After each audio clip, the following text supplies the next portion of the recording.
Hey, Dual Lance. Yeah, while I'm waiting for people to show up, I'm playing some Best of One with a deck that I know will be quick. That way, I can get going with a deck that everybody gets to watch.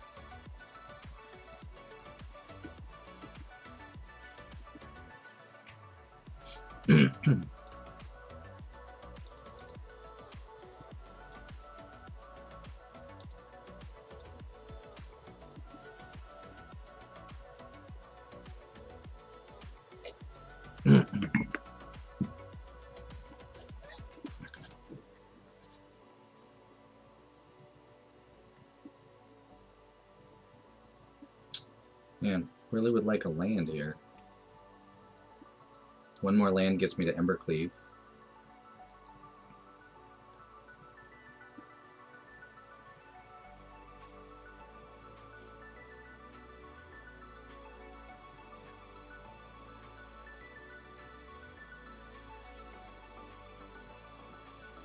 You got it.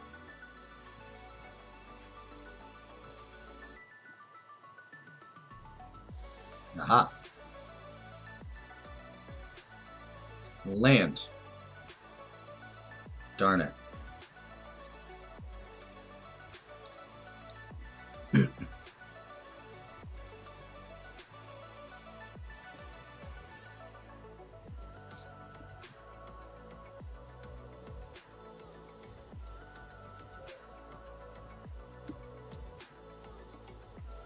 Well, I'm now at Embercleave mana if I send everybody.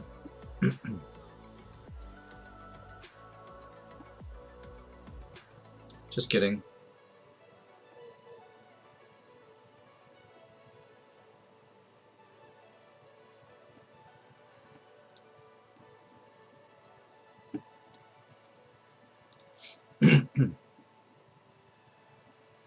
Probably getting Embercleaved here. Yep. Well, I guess I lose this one.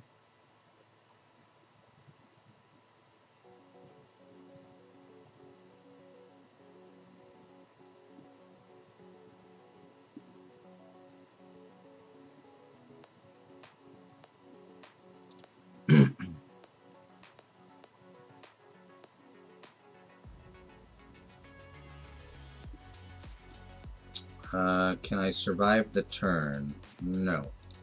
I'm dead. Okay, so, welcome to the stream, everybody. I am going to be playing some Best of 3 practice for the Mythic Qualifier this weekend.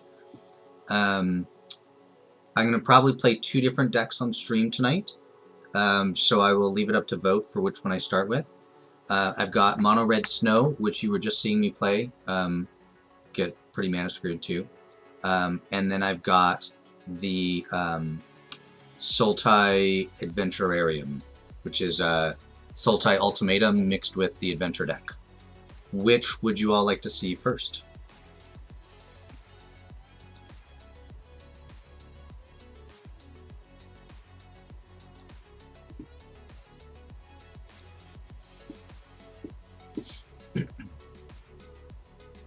Gotta vote for Adventure. I'll bring it up so that you can all see what the deck is doing.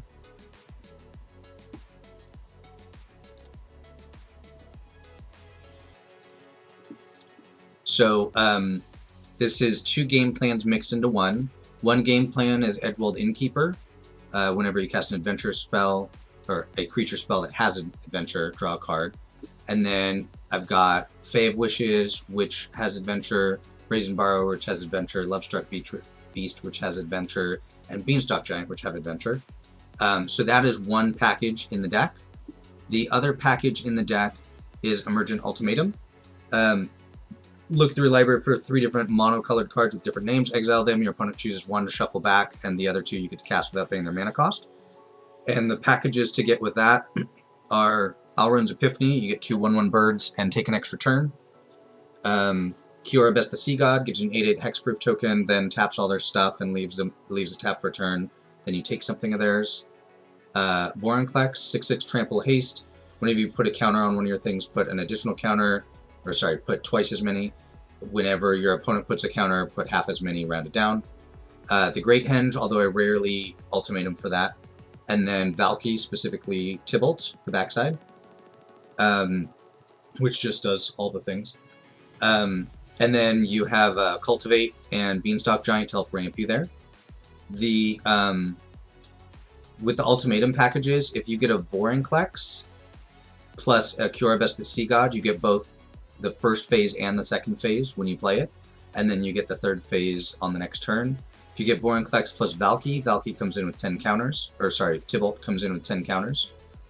You can also pick up Pelucranos, although I haven't done that yet. I usually just cast it when I randomly draw it.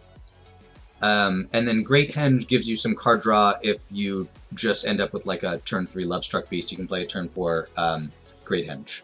Hey Durwood, welcome to the stream. Vorinclex also does beat down on your opponent, that is true. And then the last sort of package of the deck is Granted from Fae of Wishes. So when you cast the Adventure side, you get to go get a non-creature card from your sideboard.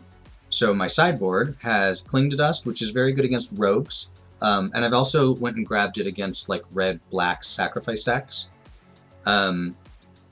Interestingly, I've actually gone and got Duress, so I'm basically paying 5 mana to Duress, but that's basically against the Yorion decks, usually a turn or two before you're planning to go Ultimatum to try and clear the way. You can grab a Negate, although I rarely do. You can grab a Heartless Act if you need a removal spell. Mythical Dispute is the sideboard in, not to grab. Soul Shatter, also to grab if you need it. Shadow's Verdict if you need to go find a Wrath. On the 4th Emergent Ultimatum, so that gives you basically 7 ultimatums in the deck. And then you can go find an Ugin. And then your other sideboard cards, you've got 2 Toskis against the counter decks, the counter control decks, because they can't really deal with it. Mystical Disputes against all of the control decks because it's a 1-mana counter, and Negate against those decks as well. Chainweb Arachneer comes in against rogues. I haven't really brought it in against anyone else, but having Escape is a big deal against rogues, and it can block all your creatures. So that is the deck. You get pretty good mana too. There's 1 mountain that you can fetch with either of the Fabled Passages and 1 Kira Triome. You can also get this mountain off Beanstalk Giant or Cultivate, and the mountain is so that you can cast Tybalt if you don't ultimatum for it. So that's the deck. Hey, Catherine Edge Silver. That's very far from your actual name, but I'll take it. By the way, I still have this bag of sand for you. I don't know if you can see it. Let's see. No, you can't see it, but it's on my nightstand over there. I'm going to ship that out to you at some point. Alright, so we're going to do traditional, and if I can win this match, I rank up to Diamond.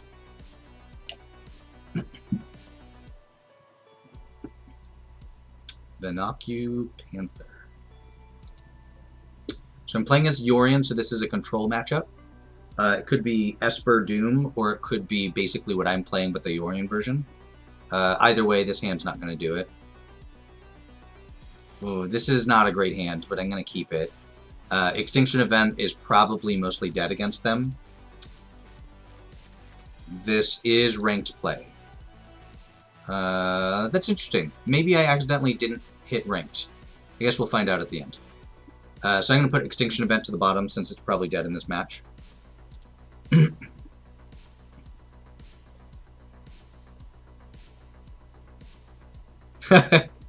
It's funny you should say that, Durwood.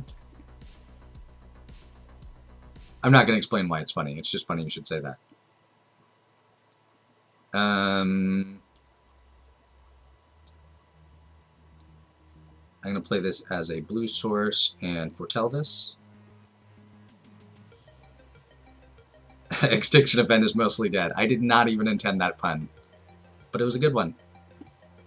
Alright, so I actually don't know what colors they're on, but I'm going to guess they're on Esper with that start. So I think I'm actually going to play Edgewall Innkeeper here. I'll play this as a green source. The reason is I don't want to get countered by the counter unless you pay 1. I'd rather just wait a turn on the Cultivate.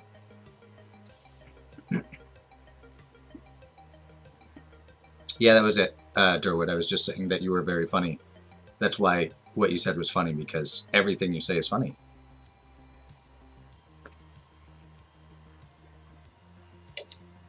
Well, that didn't work out super well.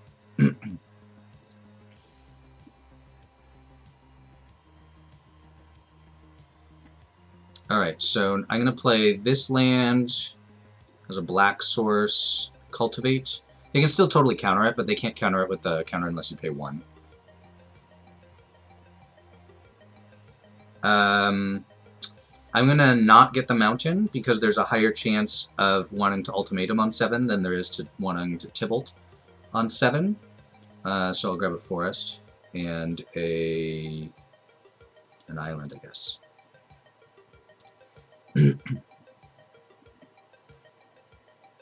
So if they tap out, I might take my extra turn next turn, but if they don't, then there's no good reason to do it. They had to call on a god to deal with an innkeeper. That is fair. Erebos had to intervene for that innkeeper. It kind of looks like they're just blue-black, which I haven't seen before. I'm going to play the tapped land. I take it back. I'm going to play the island so that I can Brazen Borrower bounce and play Brazen Borrower.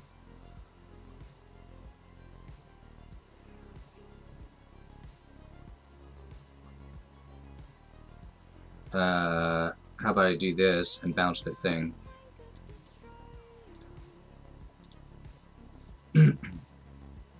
And I'm going to go get a black source.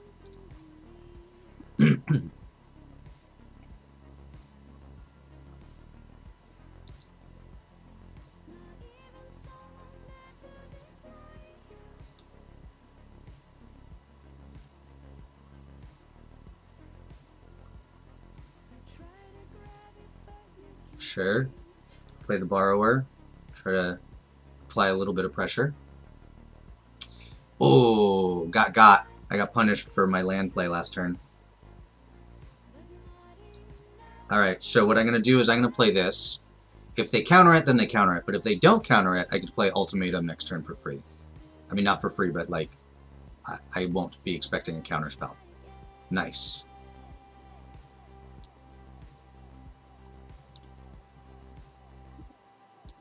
Didn't particularly want to draw Vorinclex there, but that's alright. So I would like the extra turn card, a Valky, and interestingly, I think just Great Henge. They could easily have like a Wrath effect, so Curabest the Sea God isn't that great. But Great Henge will draw me cards over a long game, which is what I'm expecting to play here.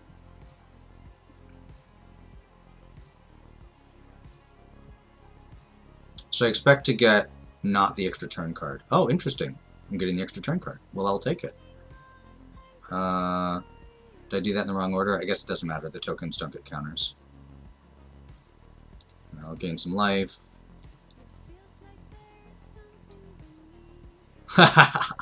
Do the other ultimatum. So I'd get Valky extra turns, and I don't even know what.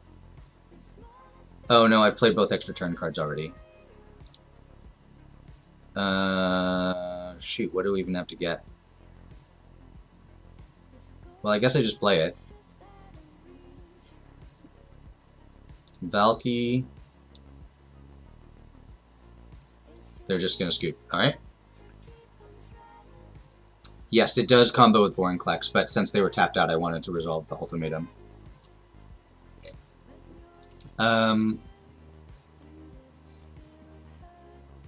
So Erebos' intervention deals with Toski, and they might be playing like Shadow's Verdict.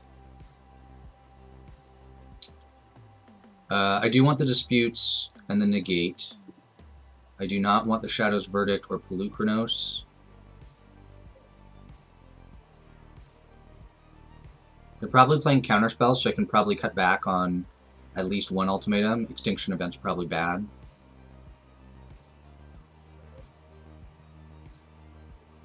So it's just a question of do I want Toski or not. Normally, in a blue match like this, I'd bring it in, but normally they're not blue-black.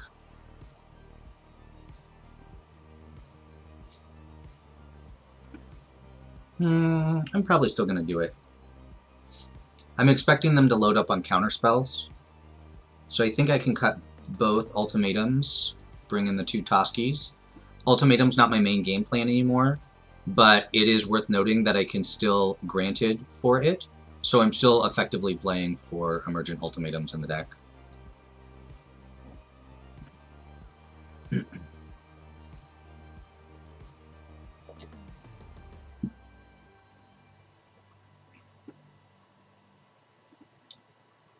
Ugh. This hand kind of does nothing.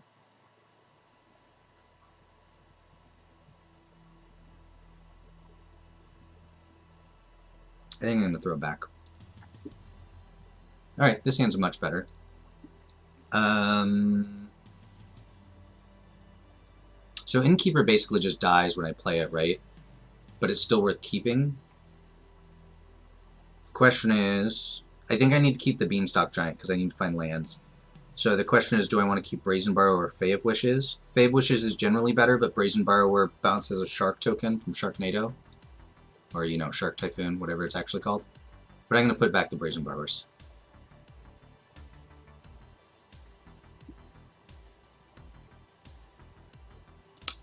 Immediately punished. Probably should have played the Forest on one to play the Innkeeper. Just start attacking with it. That's alright. Ooh. Getting aggressive. Well, double Innkeeper is pretty sweet.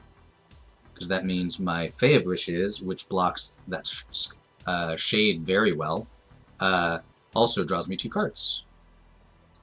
And I think that's better than playing Beanstalk Giant. If they kill one of them, I might Beanstalk Giant.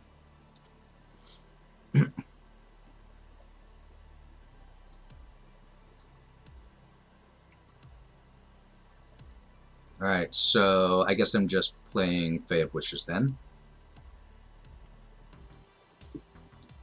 I'm drawing some cards.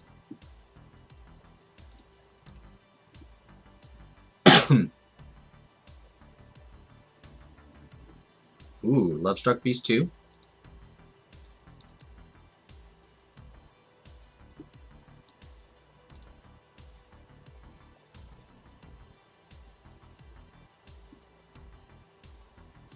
So a board wipe would be a bummer. Oh, they're just going to scoop it up. Alright, well, if your opponent's not going to play Magic, I guess you can just rank up. Hey Maker, welcome to the stream.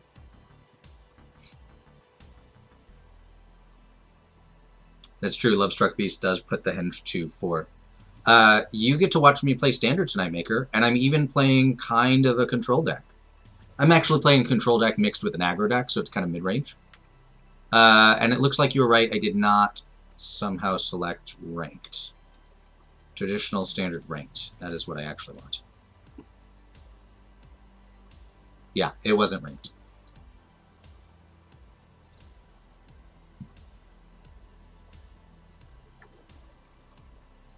I'm playing against a Moist Towelette. At least it'll be a clean game. So it's against Yorion again, so it's another control deck. Yeah, I guess I'll keep this. I'm going to put Valky on the bottom, because I don't want that early. They mulliganed as well.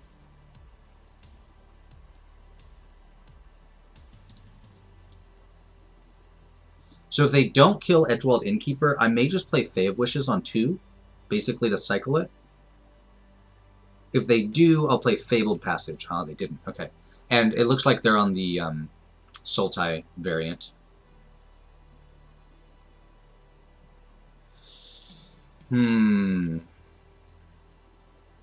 So the question is, do I play Fae of Wishes and risk that I have an untapped land in my top 2, or do I play Fabled Passage so I can play Beanstalk Giant on 3?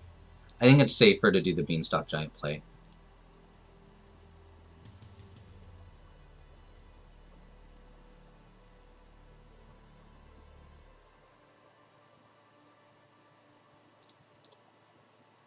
Go get a swamp.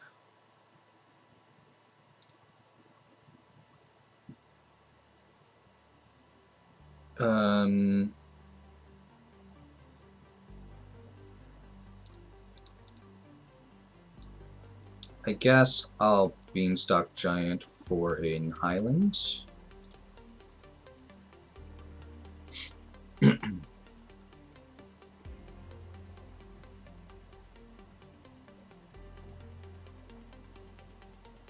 You're a subscriber on YouTube.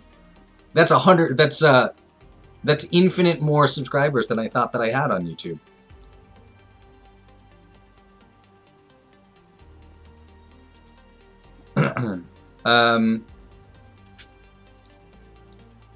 I could Granted and go get like a...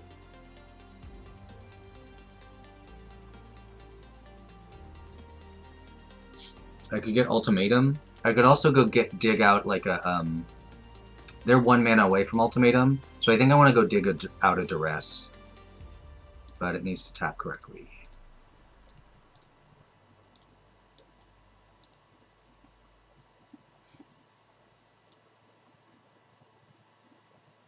Duress. There's some... I could have dug out the counterspell, but then they could play around it. Yeah, see, but this is how I get punished, because they have double Ultimatum. They don't have the mana to play it, though, which is interesting. They need exactly a forest.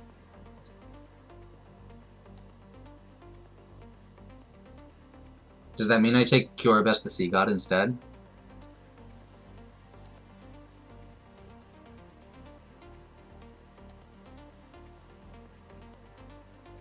They have Omen to help them find it, but not next turn. And I can't deal with 2 of them, right? Like, I don't have another answer for it.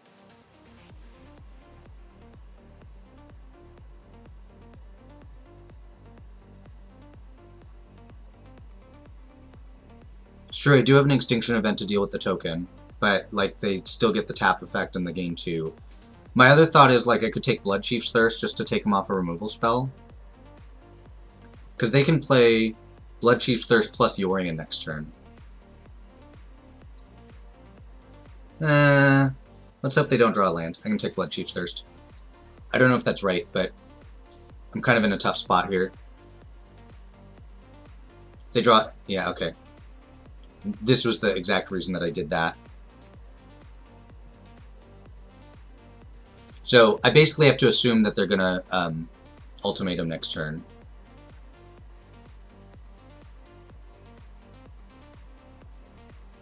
So I think I want to go Innkeeper, Fae of Wishes. Draw some cards.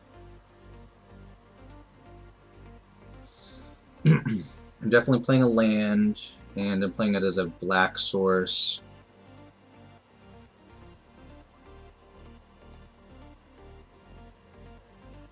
I think I'm just gonna pass. But I could draw 2 cards if I play Lovestruck Beast. Problem is that opens me up if they go double board wipe on their Ultimatum.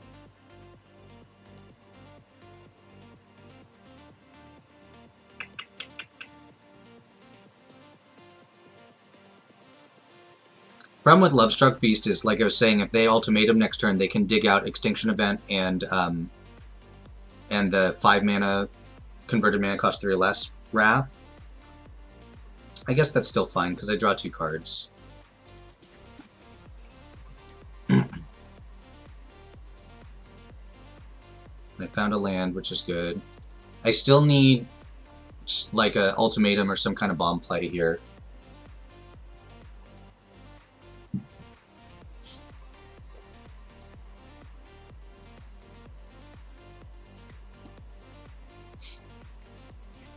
Did they miss on their land?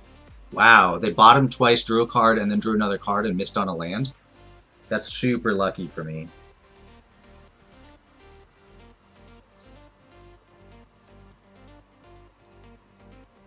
Oh no, they drew the land. They were just slow rolling it.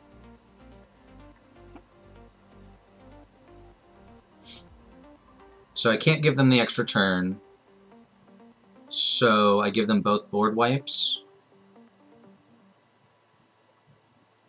They can Extinction Event for... The other thing already wiped my board. So they basically get left with a Yorion. I could give them an extra turn and Extinction Event. The Extinction Event for odd, they lose Yorion. But I get to keep both my Innkeepers. That's interesting. Then they get to Ultimatum again.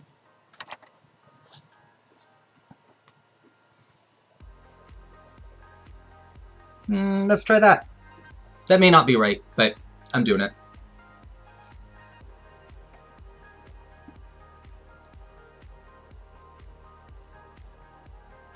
They ordered them correctly, so that if they want to name even, they get to keep their birds. Oh, they picked odd. Alright. So now they get to Ultimatum again.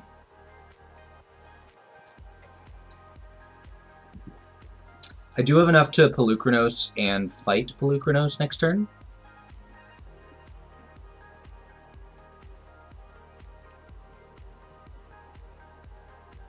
I don't want to give him Valky, or Vorinclex plus Valky. An extra turn plus Valky is pretty bad too, though.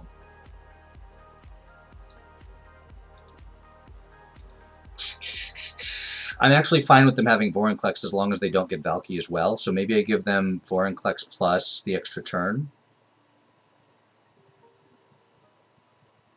Yeah, I'm going to do that.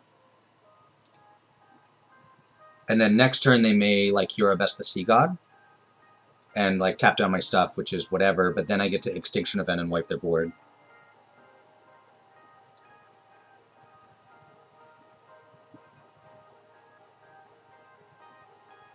I guess 6 plus 10 is 16. So if I block, it tramples, right? I take 2, and then on their next turn, they get in for 10, but then they don't necessarily have an incentive to play Eurobest the Sea God. As it stands right now, they do have an incentive to play Eurobest the Sea God, because it'll immediately tap down my Fae of Wishes. So am I willing to take 4 damage to try and encourage my opponent to play Eurobest the Sea God?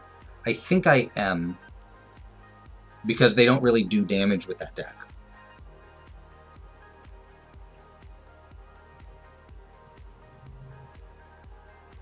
Now, I need them to not have specifically negate.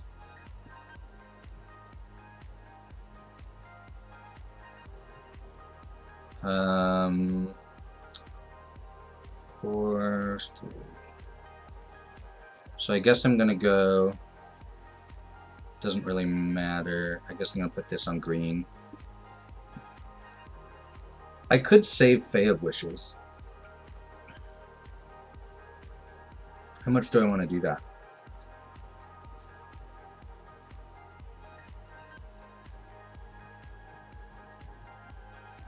I think I just want to do it.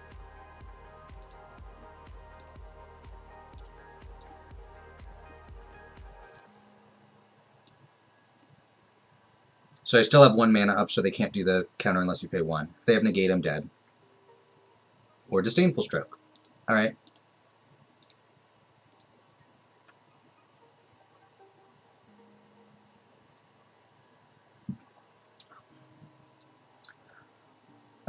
So let's see, board wipes are bad here. Toski is good, and the counter spells are good. And I think I don't want big expensive spells, so I'm going to cut the ultimatums and Polukranos.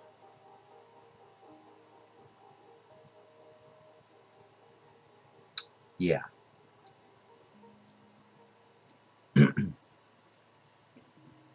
So I'm kind of trying to go under them after the sideboard, but I definitely have like card drawn stuff to keep up in a long game, if that's the game plan, or if that's what happens.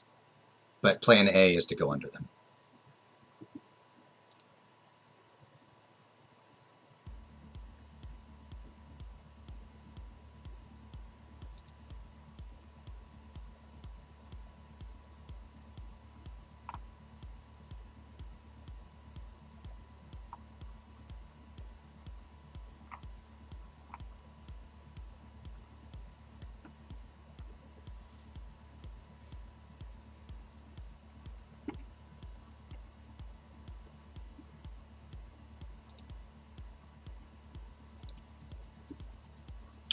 Sure.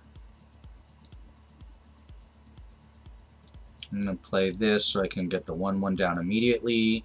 My turn 2 play will be the Triome, and then turn 3 will be Lovestruck Beast, probably.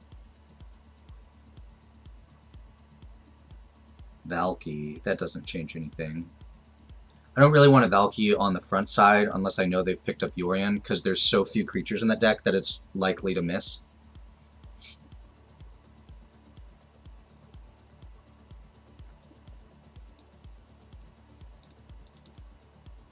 Alright.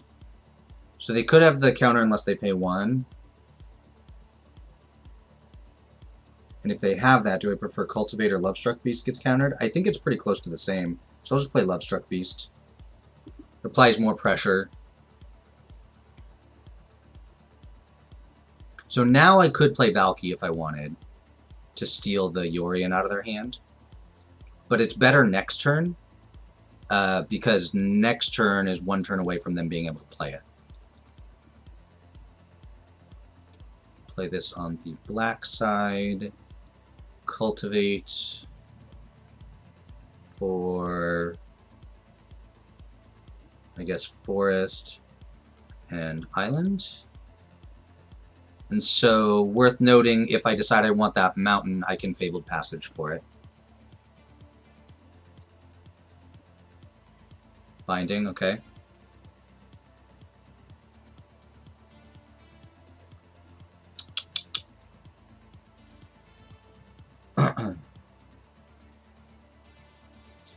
So if I Vorinclex, the binding doesn't tick up, but then they get to Yorion and blink the binding and then kill Vorinclex. So I think what I want to do is play the front side of Valki and steal the Yorion. And they may still have a kill spell for it, which they do not. They do. They have a couple of Wraths, both of which they can play next turn.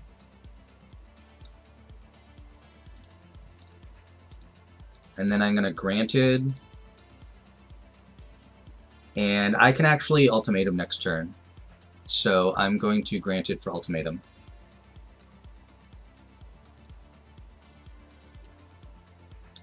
If they blink, Binding, doesn't it not even get the first counter? Oh, you know what? You're right. You're right, it doesn't get the first counter. That was my mistake. But that's fine. I'm still going to Ultimatum next turn. Yeah, I knew what you meant, if Vorinclex is in play. That's accurate.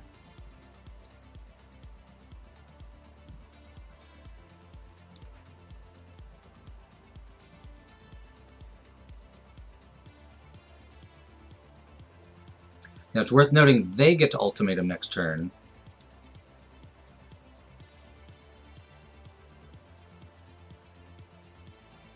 Oh, how about I just take another turn first? If I can draw a land, then I can Vorinclex and leave up Negate.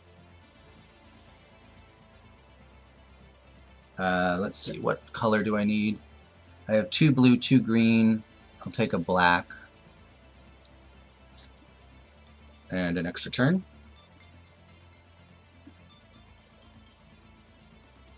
Nice. Alright, so I don't think it particularly matters what I get here. So that means I'm going to get the mountain. Swing in.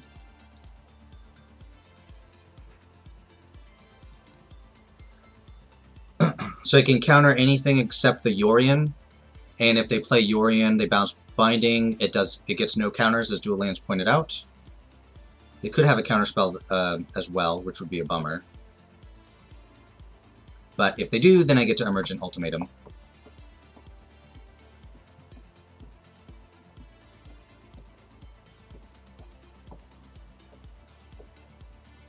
Sure. And they can't counter Emergent Ultimatum. And I drew a land, which means they can't. I'm gonna. Let's say this needs to be. Oh man, I do have. It needs to be green so that I can leave up an extra blue. Because that means if they give me the extra turn, I get to kill them with Fave Wishes plus the 2 creatures. So they can't give me the extra turn, so I'll select that. Unfortunately, Vorinclex is gone. I guess I want, well, I clearly want Valki. And then they have an ultimatum that they're one land away from casting. So what's my best option for that?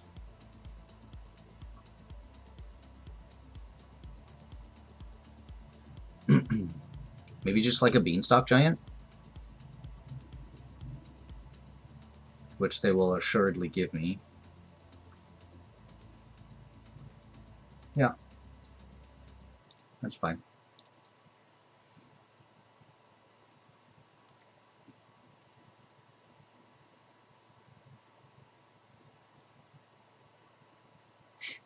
So they're going to give me Beanstalk Giant and Valki. I'd like to play it as a 9/9.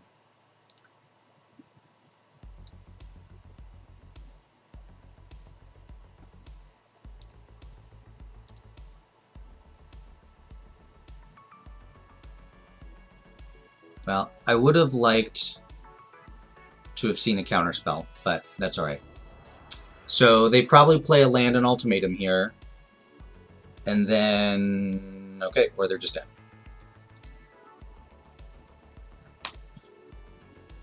Alright, do I want to change anything about my sideboarding? I don't think so. I mean, I didn't see anything that changes anything.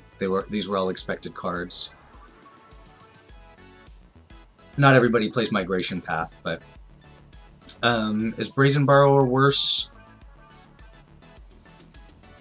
I mean, it is worse, but what would I want instead? I don't particularly want to put the Duress in because I actually would prefer to be able to go grab it. I mean, I could put Polukranos back in over a Brazen Borrower, but Brazen Borrower is an adventure creature, which is relevant with Edgewald Innkeeper.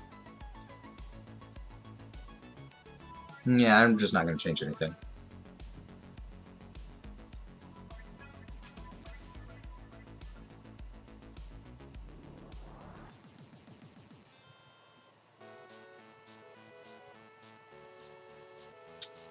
This is fine. It's not exciting, but it's fine.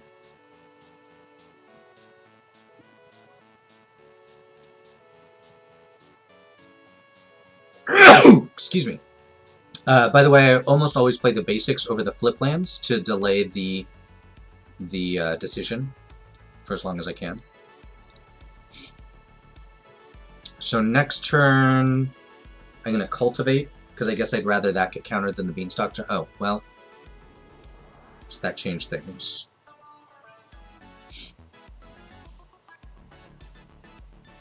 The Beanstalk Giant puts a land in untapped, which could be relevant later. So I'm going to play this, I guess this way, and play Cultivate. So I'm going to go get a Forest and a Swamp, I guess.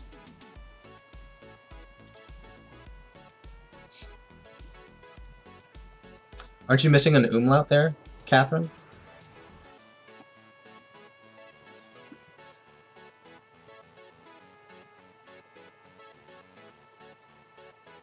I guess basically what I'm saying is, I don't know if I can accept your Gesundheit without proper spelling.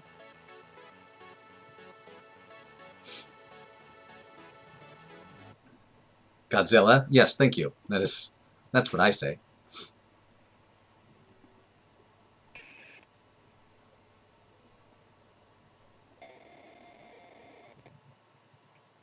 Alright, I'll take that. 4 mana for 4 mana. They had to Extinction Event my 1 creature. Which means I also get to take an extra turn this turn.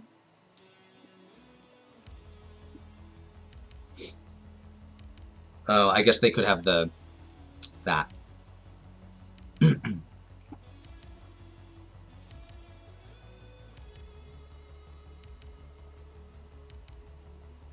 Alright, so now they have tons of counter mana available. I probably want to leave up a bluff for a counterspell. So if I go 3 for Beanstalk Giant... No, if I go 1 for Lovestruck Beast, 3 for Lovestruck Beast, that still represents a counterspell. Or I could Lovestruck Beast Great Henge if it resolves. No, I want to represent the counterspell.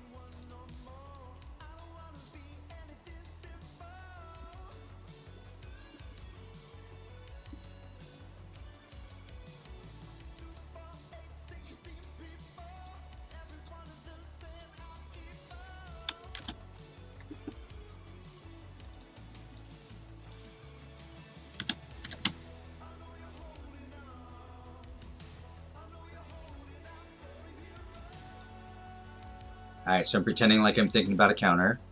I'm not going to counter.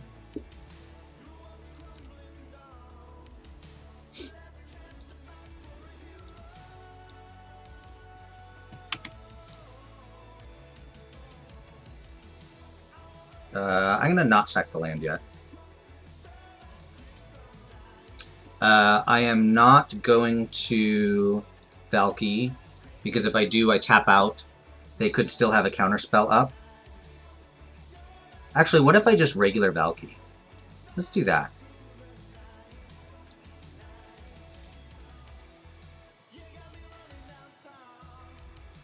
Alright, so they have Negate Disdainful Stroke. That's good to know. There's no umlaut in Gesundheit. You may accept this wish of good health and good conscience. Oh, well, I appreciate that. I mean, I wouldn't want to, like, accept a misspelled good health. That would be a disaster.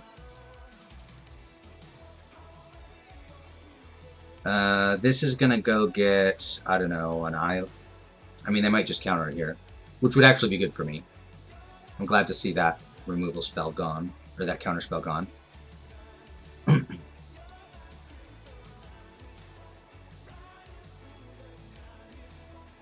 Sure.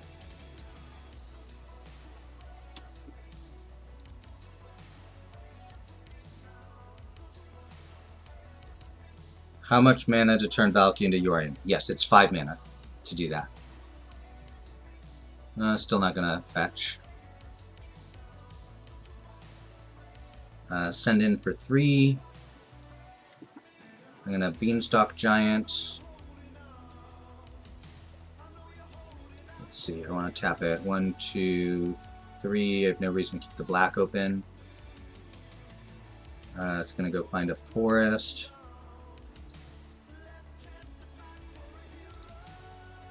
What I'm doing here is playing, I'm pretending like I'm keeping a counterspell open, and I'm playing around their Disdainful Stroke. I'm going to apply pressure without it. We'll let that resolve.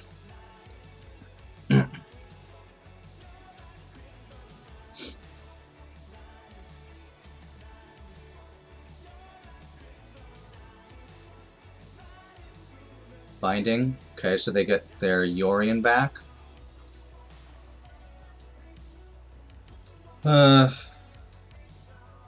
Alright.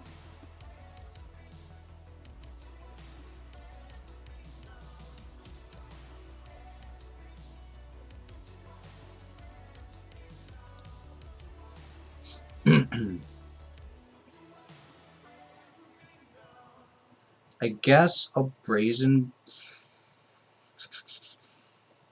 Yeah, I guess I'll just Brazen Borrower. Put more pressure on the board.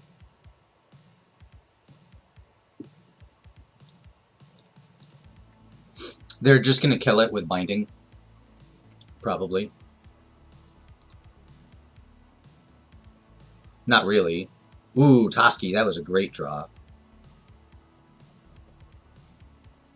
And they can't counter it. Because it says it can't be countered.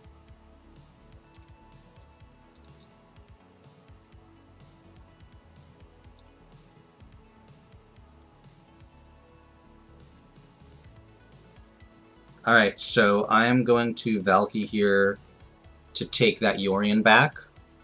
I'm basically just playing under their Disdainful Stroke here. Oh, they're just going to scoop it up? Alright, well there we go. Hit Diamond. I think the ruling is it goes by converted mana cost. What are you talking about, Senior Revelry? Are you talking about Valki? Valki does transform for the mana cost of the card you've stolen.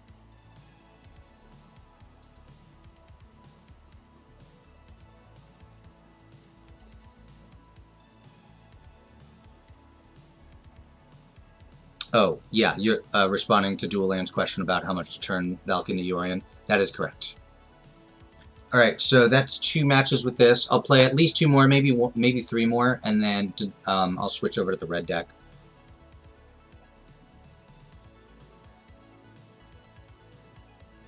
Oh, I see. Yes, it does go by converted mana cost of Great Henge is 9, regardless of what you pay for it, which means you can always Disdainful Stroke it.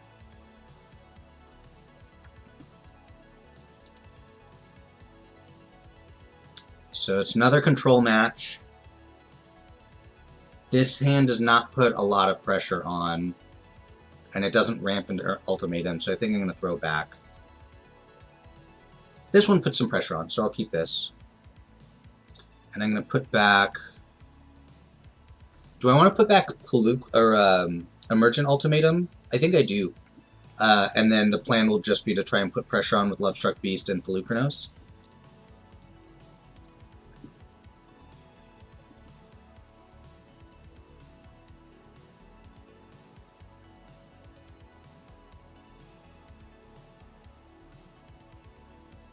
Ooh, Innkeeper was a pretty good draw.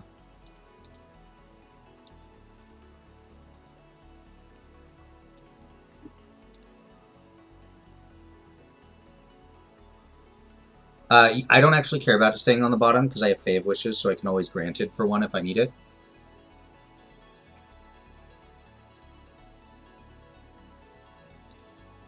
That is one of the cool things about playing this build, is that you get to play effectively 7 ultimatums.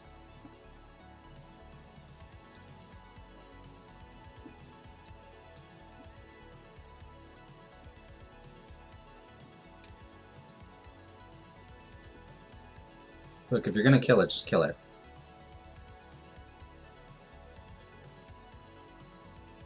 Okay, there it is.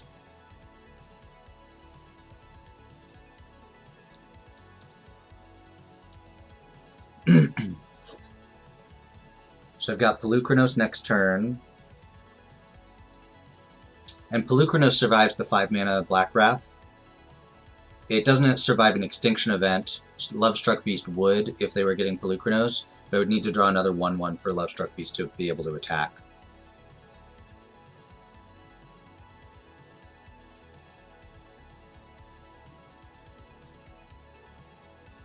Alright, go to attacks.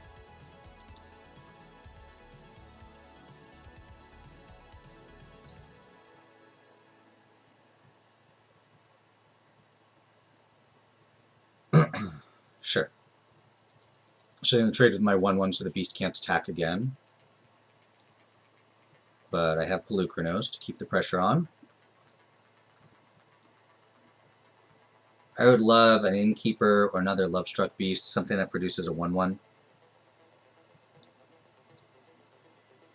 No gots.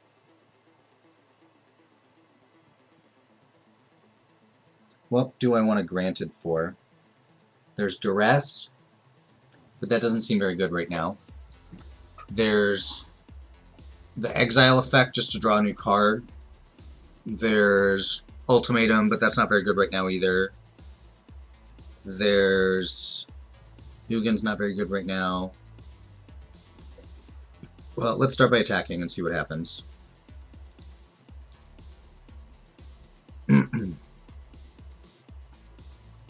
A Shark Typhoon, sure.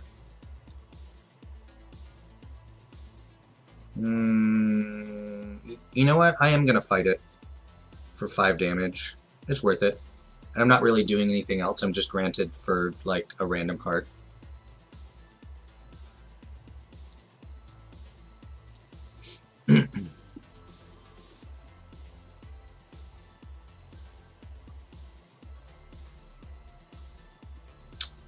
So now finding Ultimatum is more attractive.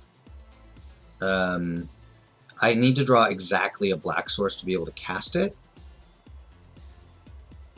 Sure. So I could fight my own Lovestruck Beast to kill Pelucranos so it doesn't get exiled, and they don't get to look at their top card.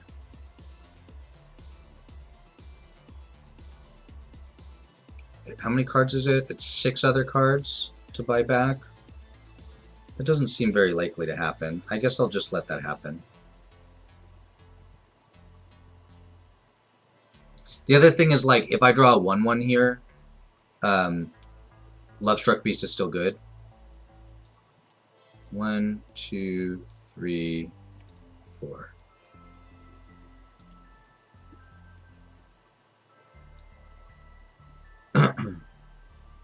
So I could duress and see what they're up to. I could also grab a negate and just leave it up.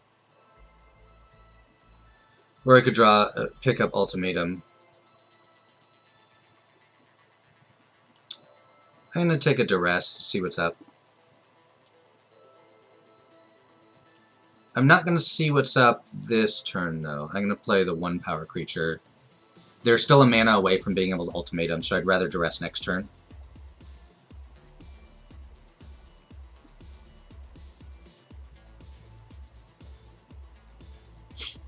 This is bad against specifically the 5-mana Wrath, but that deck usually plays about 1.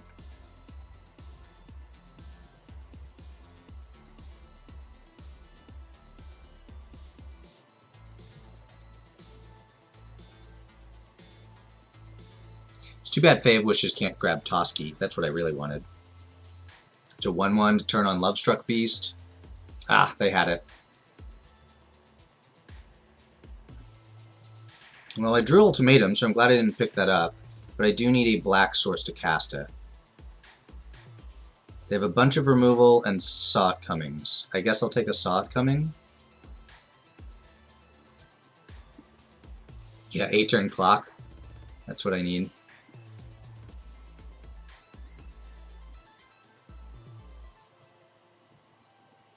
So they probably grab their Yorion here. No? Okay. Wow.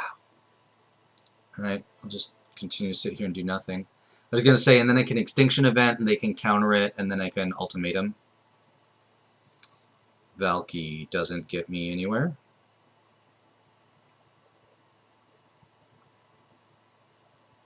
This is a real exciting game of Magic here, folks. We're just going to keep sitting and staring at each other. It would be very costly to activate that right now. The castle. So now I can Extinction Event, and they can counter it. And then I can try to resolve an Ultimatum next turn. Oh, they're not going to counter it.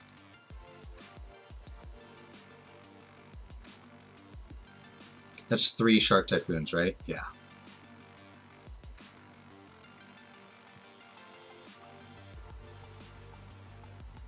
So I have to eventually just play into their counters. So let's start doing it.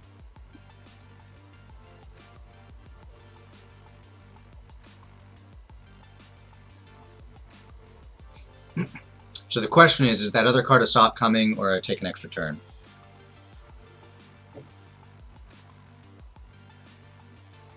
Ooh, they want to take 4 damage for a card, huh?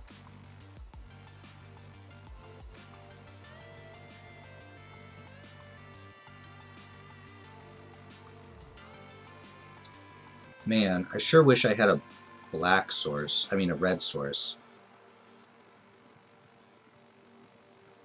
I think that's a Sot coming, so I don't want to play my Ultimatum into it.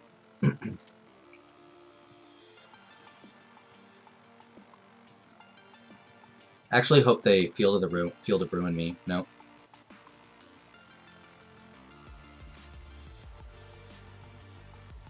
Alright, I found a red source. Which means I'm actually fine Ultimatuming, getting it countered, and then running Valki out, or Tibalt out next turn. Wow, that's not a counter spell. That is very surprising to me. Take the extra turn card. Vorinclex just kills them, and any other creature is good, right? No, because they have a million removal spells. But Kiora the Sea God is good. So I think that means they're just dead. Because they... no, they can give me the 6 haste because they have a removal spell. I take that back. An instant speed removal spell.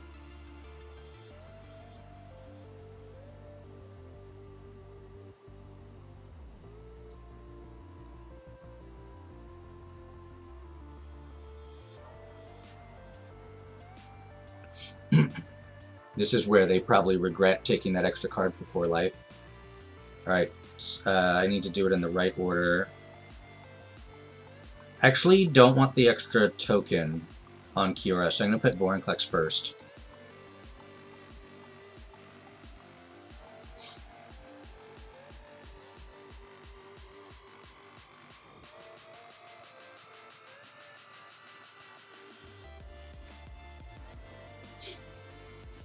Ah, it was Poison the Cup.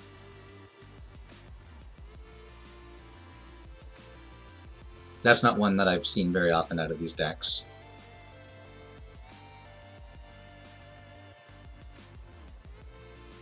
Two to the bottom, that's a good sign. So they can Extinction Event my token away, and then I'll Valky, or Tibalt rather.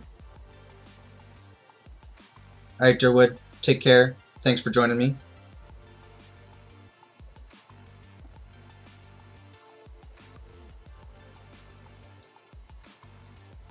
Did you top deck a counterspell? Looks like you did. Nope. Looks like you're digging for one.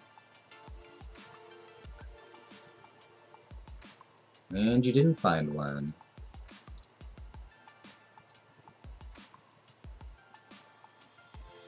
Do I just Fave Wishes here? No, because I don't have Great Henge in play yet.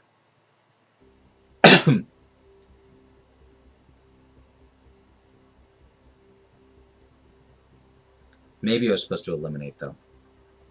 No, just kidding. I can't have enchantments.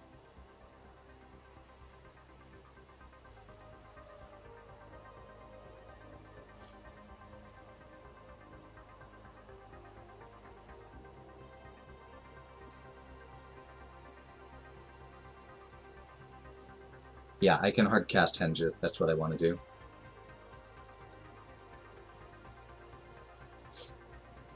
My opponent is digging hard. I'm probably going to -3 Valky on Yorion here.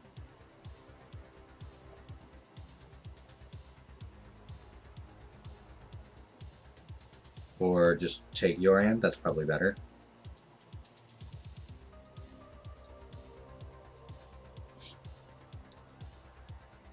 Let's see what we find.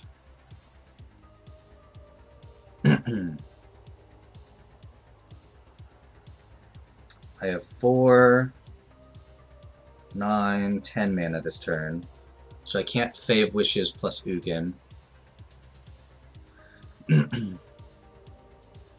Maybe I should play Valky and just see what they're up to.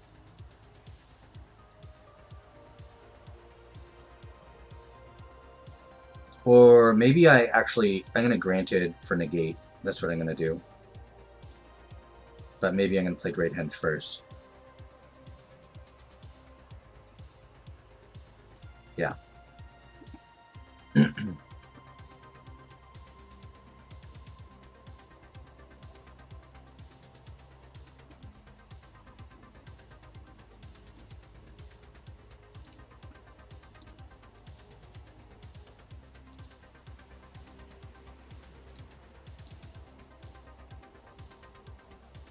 Whoop, not that side.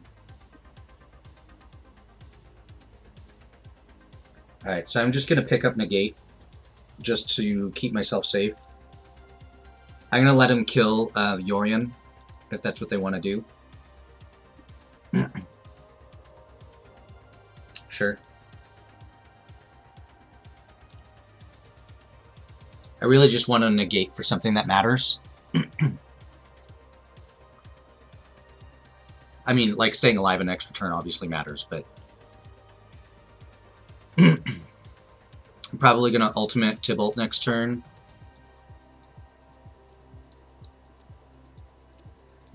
Maybe play a Shark Typhoon out of their graveyard. Can I hit what with Cling to Dust? There's nothing that I care about hitting with Cling to Dust. And in fact, by removing it with Cling to Dust, I don't get it with Valki. Or with, Tibalt Ultimate. No, they don't really have any ways to buy it back.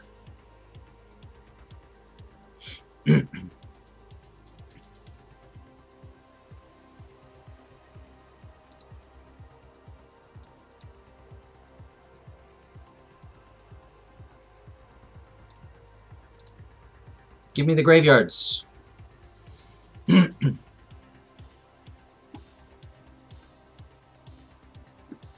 Look at all of these beautiful cards. They're just going to scoop it up? Okay, that's fair.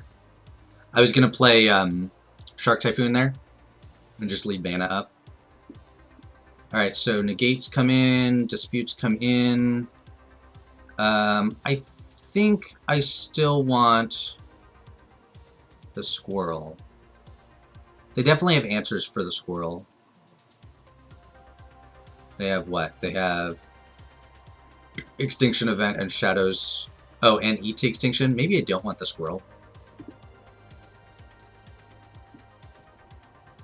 Toski is the name I was looking for.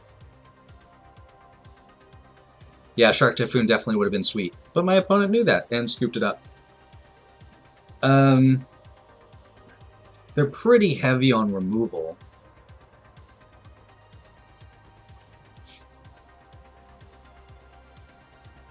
So I guess that means I don't particularly want Polukranos.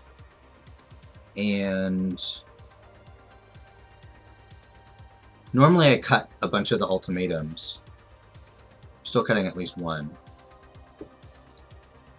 What counters did I see? I saw Sop coming. And that was it. They're probably going to bring in, like, negates, though.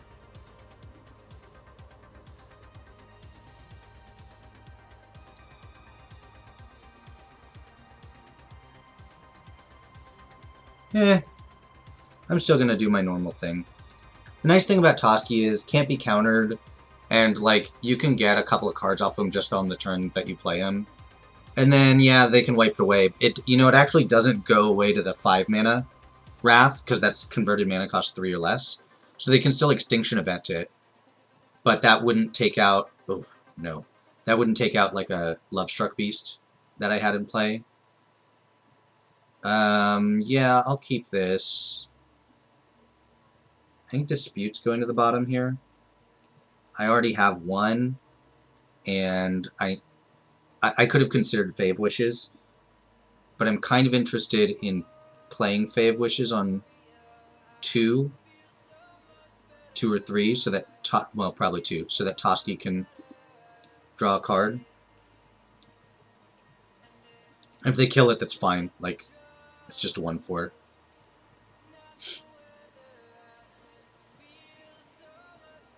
They have no idea why I'm playing this because they haven't seen Toski yet.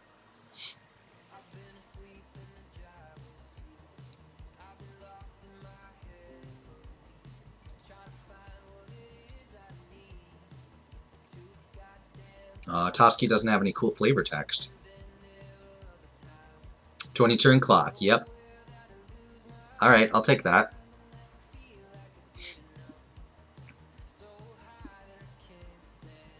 This is going to be black, and then I'm going to Beanstalk Giant. See if they let me have this one. So you'd much rather have had that last spell countered than this one.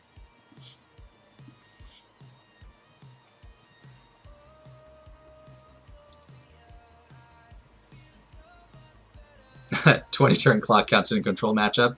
Sure. Yeah, we'll say that.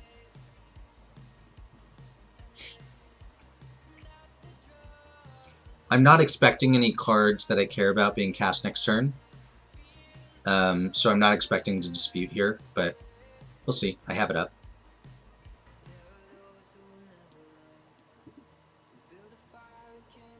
They missed their land drop. I'm going to play Toski, because the 2 ways to remove Toski are both 4 mana.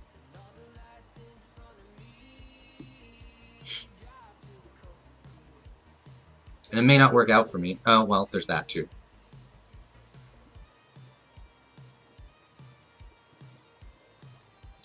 Yeah, putting the 20-turn clock back, that was the goal right there. Too bad they screwed it up. Do this, go get a swamp, I guess.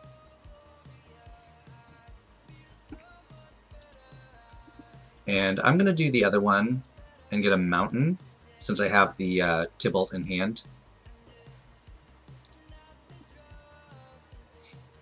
Again, I'm not too worried about any blue spells next turn, so I don't need to leave Dispute up. Dispute is mostly to counter your opponent's counters. I mean, you can hit an ultimatum or something with it, but they're clearly nowhere close to that. Nice. So now I can Valky and leave up Dispute. Or I should say Tibalt and leave up Dispute. You saw it coming, did you? Well, I saw you saw it coming.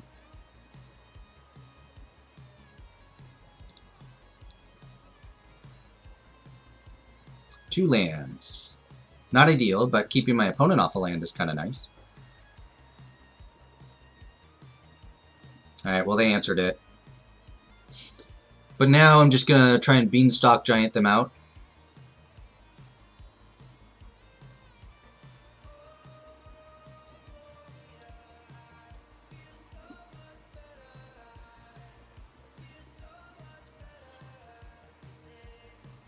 So note that this is a 2-turn clock because I can just play a land and it's to 10-10.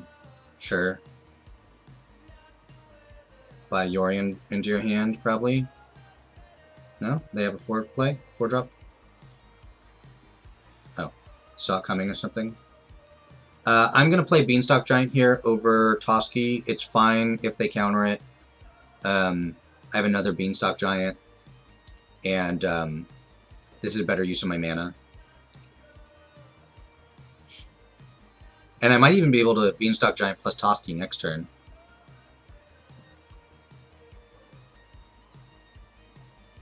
I will be cycling my land, but I have to leave up the mana to represent a counterspell.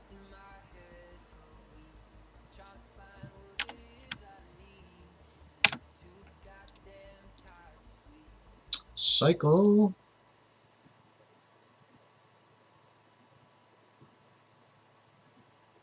Alright, Beanstalk Giant.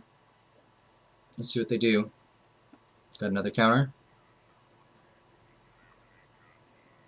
You do. How about a couple of 1/1s? So the question is, do I play the other one? They can't ultimatum because they need 2 green to ultimatum. So I'm going to go ahead and do both. I'm not going to represent the counterspell.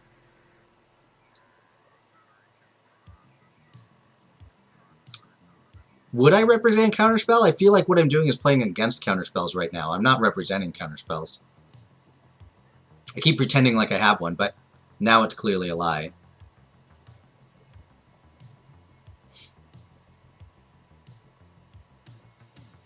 That said, if they don't do something to my board, I can Toski and draw a couple cards.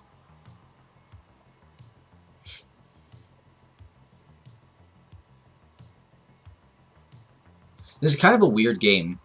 They got a little mana screwed, but we're at parity now. That's a odd card to sideboard against me. I don't have any cards that care about my graveyard. I don't know why they put that in. Maybe they just had bad cards and they wanted to cut them. Alright, Toski. This might even get them to kill one of my 1/1s, which is a great deal for me. It's to counter Tibalt's ultimatum, huh? Or ultimate.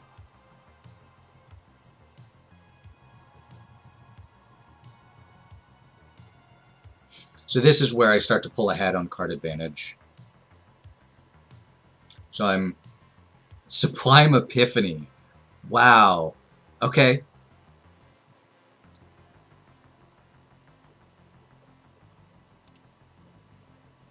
So then I'm going to Innkeeper and Lovestruck Beast. Green, whoops. Green 1, 2. The idea here is that I can represent that I top deck a counterspell, and It keeps Toski out of an extinction event. We can't have our squirrels go extinct.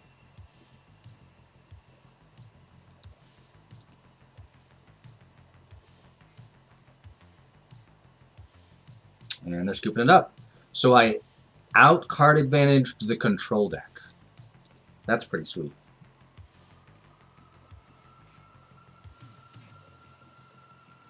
Sure, it was a lot of damage on the board. They have to do something about. They had some cards to work with, but they also knew that I could play Toski next turn, which is even more cards.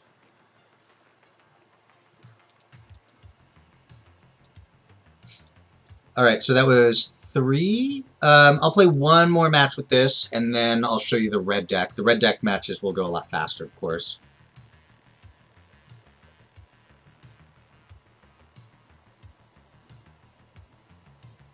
Yeah, the suboptimal Sublime Epiphany definitely showed that they were just like, oh no! I'm going to keep them from divinationing and draw a card. It was still kind of a 3-for-1 for them.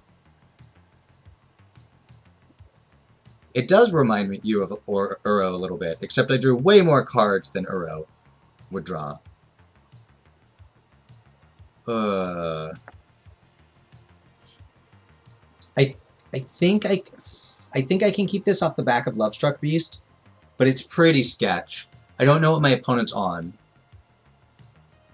which puts them more likely on an aggro deck. And if that's true, then Lovestruck Beast is much better, because the 5/5 body blocks really well. Ooh, blue-white land. Well, not an aggro deck, probably.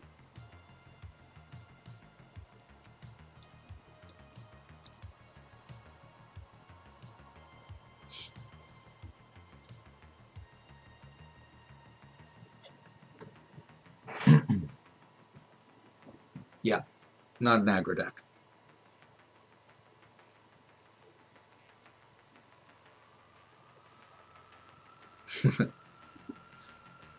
I mean, the Lovestruck Beast probably has been working out. What else is it doing with all of its time trapped in the tower? Or whatever it is that Lovestruck Beasts do. I mean, the princess is out and about, right? The Lovestruck Beast stuck inside, needs the princess to come back.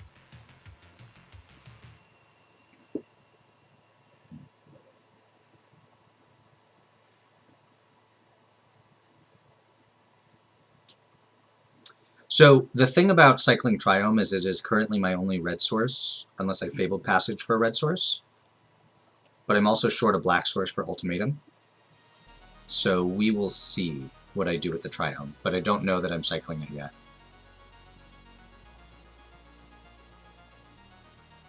Yeah, it is a lot of lands. The deck does need a lot of lands to Emergent Ultimatum. Glass Casket, nice.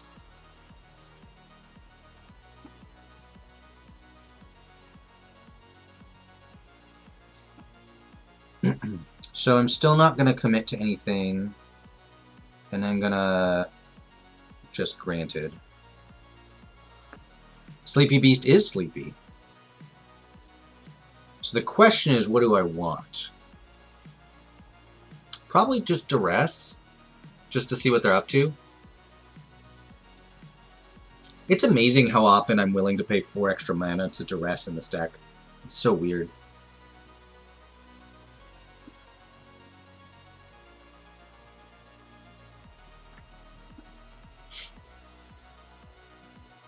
They're clearly blue-white control, but I don't know what their win conditions are.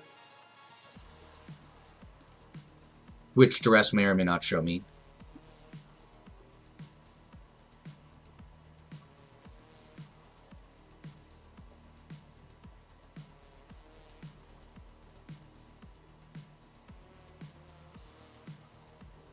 The 3/5 lifelinking Sphinx, I believe it is still in Standard.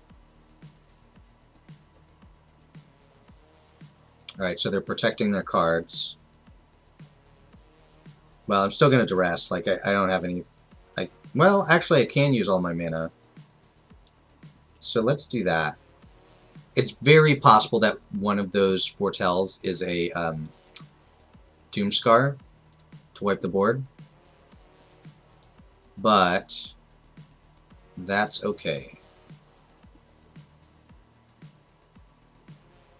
Yeah, still just not gonna do it.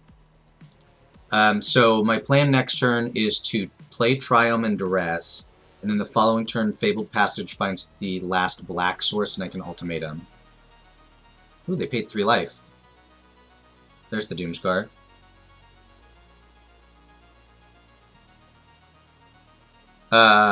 If you rooted for blue-white control, I mean, you can do whatever you want. Alright, let's see what you're up to, deck. It is Dream Trawler, is the out, or is the win condition.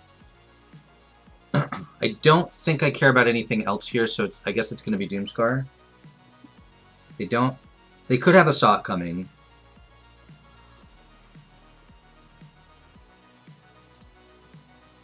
I don't think I want a Fae of Wishes here. I think there's a reasonable chance one of those Foretold cards is a Sot coming.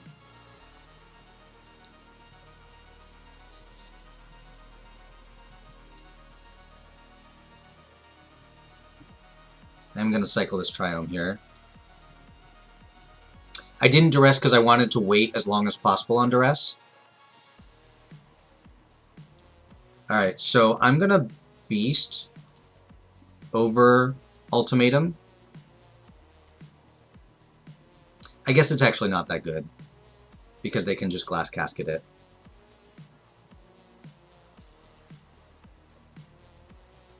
But they might play Dream Trawler next turn. And if they do, then I get to Ultimatum. I haven't represented that I'm like a deck that's trying to emerge an Ultimatum, so they might think that Dream Trawler locks things down.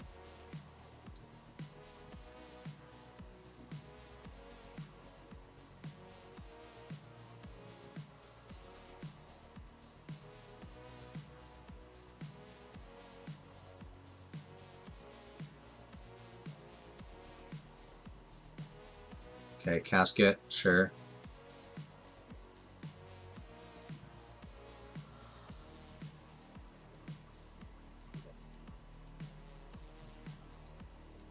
Yeah. The way they're playing and keeping 2 mana up makes me think that this is Sot coming.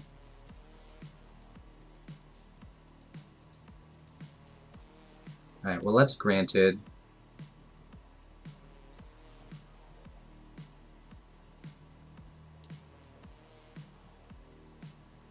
Let's see. So if I play this land, I have 8 mana. I really want to take Negate, but I can't Negate and Ultimatum in the same turn.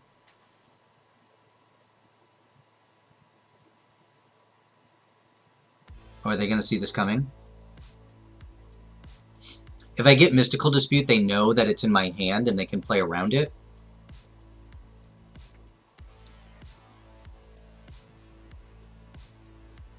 It does keep the Dream Trawler off the board for a turn, though, which might be good enough.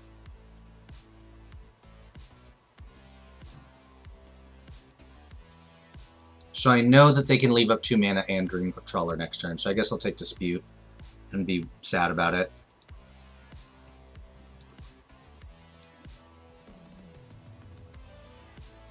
Soul Shatter does answer Dream Trawler, that's true.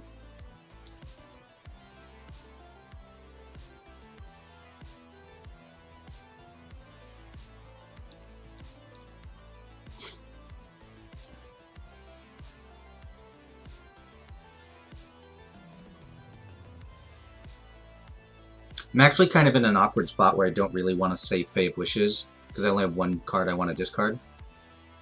Alright, so they're going to see this coming, I expect. And then I get to resolve Emergent Ultimatum. Oh, or not. It's a little surprising.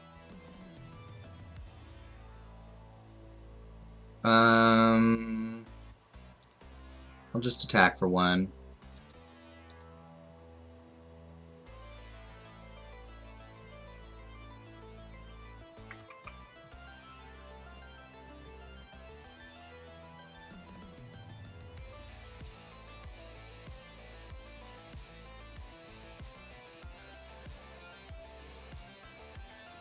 6.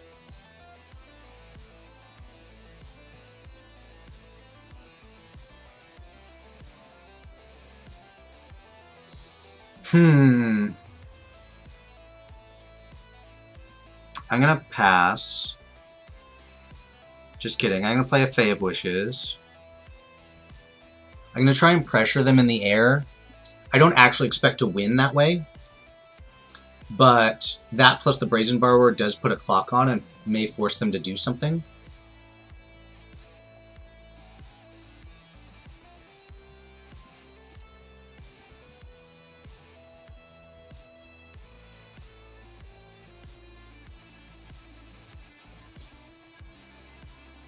On top.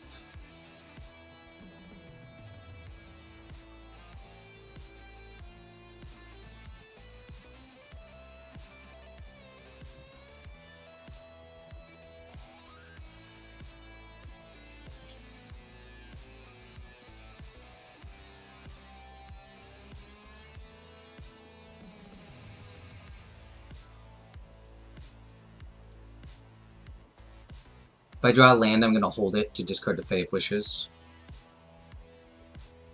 The non-basic land, it's the, it's one of these. They paid 3 life to play it 1 turn too. Alright, so I'm going to play this.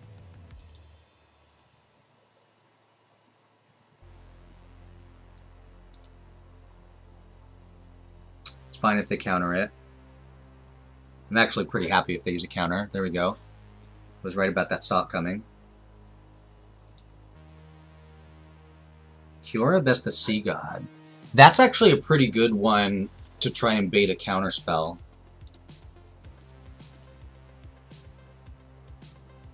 Well, it's not that good because of Doomscar.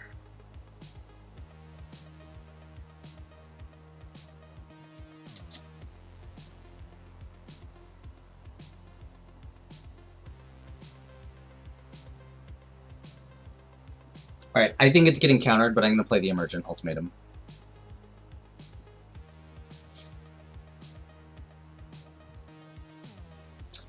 Yes, they may have countered my 3-1 if they had Doomscar, because they probably want to save it for things like this, if they know what my deck is up to.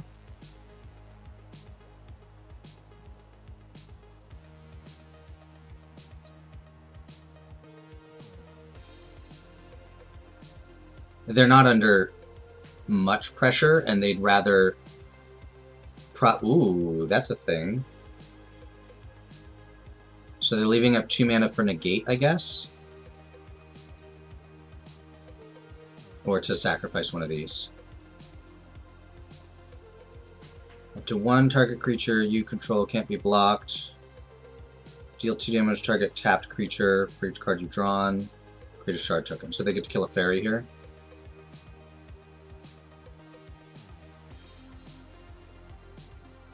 But I get to resolve Kiora Best the Sea God, and if they can't answer it, I get to steal Nico.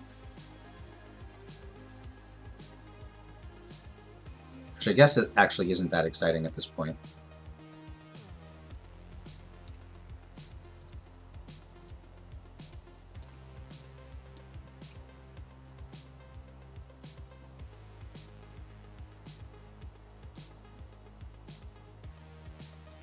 I'm going to leave this land in hand as another card to throw away to Fae of Wishes at some point if that's what I want to do.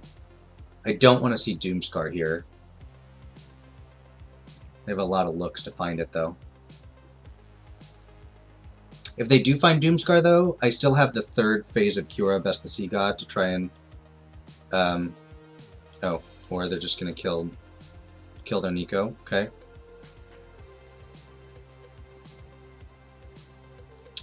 And Conquers Death, Kiora Best the Sea God.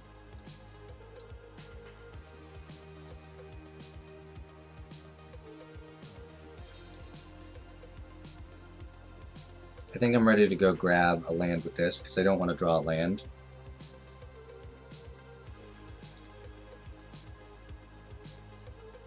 Oh, I guess I already had a red source. That was unwise.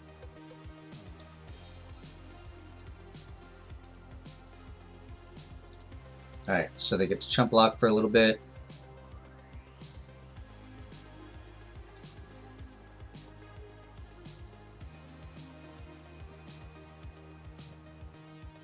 4, 4, okay.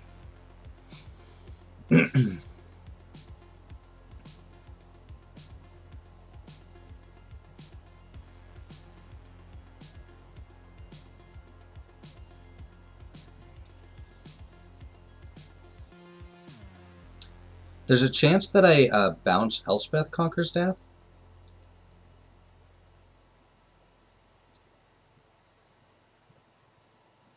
After it triggers one more time, just to keep their Dream Trawler off the board a little bit longer.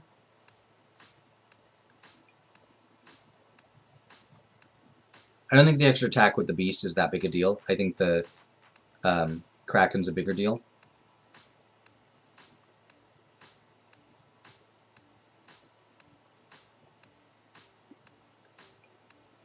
So, obviously bouncing Elspeth Conquers Death is generally bad, but what they get when it comes back down is the Brazen Borrower, if I play it, which isn't that bad. The Borrower gets in for some damage first.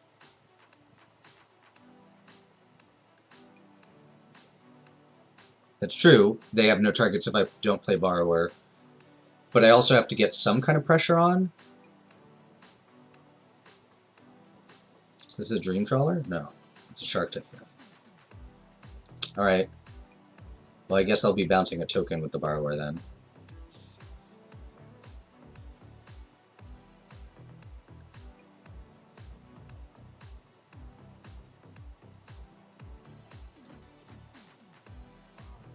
Man, more lands is definitely not what I was hoping to draw.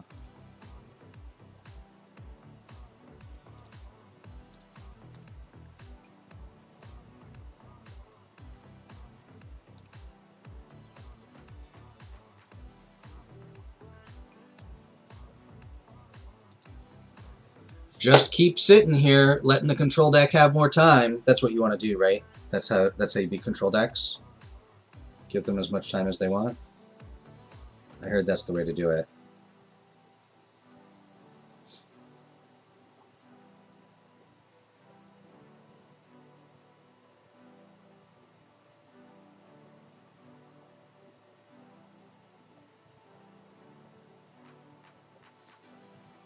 Another Shark Typhoon?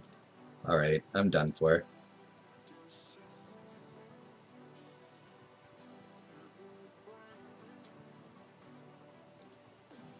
It gets hexproof, right? Yeah, not indestructible. Valky was kind of cool. Tibalt, I should say. 4, 5, 6, 7. I do have the mana to do both things. Alright. I'm sending first to see if I can get a double block. No.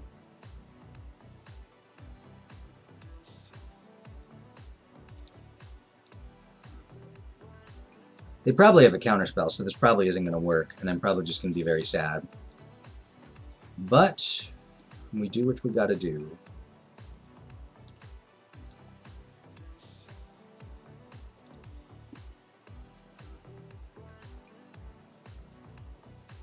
Did you see it coming? Note I played my land first, so that if they have the counter, unless you pay 3, I can pay 3.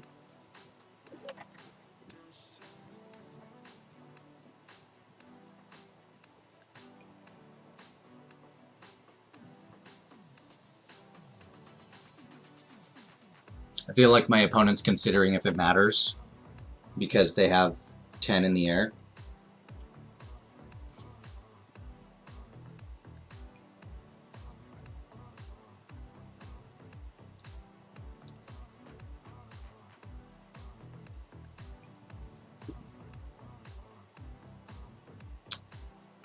Well, that was not a great 2 cards.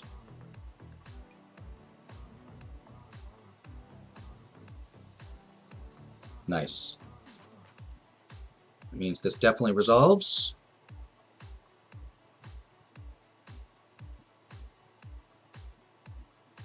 I think they can still get big enough to kill Tibalt though, right? Because they draw 1 for their turn. They draw 1 when Dream Trawler attacks. And they can draw 1 off their artifact. So Tibalt's still dead.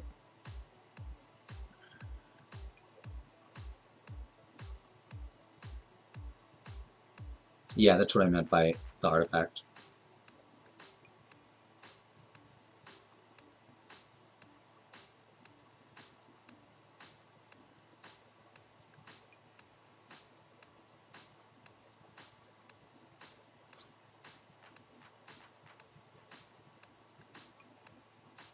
Yepers.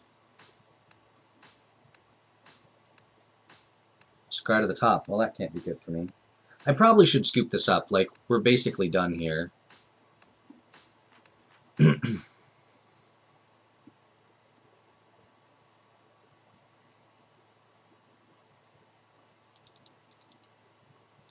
give it one more draw, I guess. Hitting that Zagoth Triome is especially a bummer because I can't cycle it.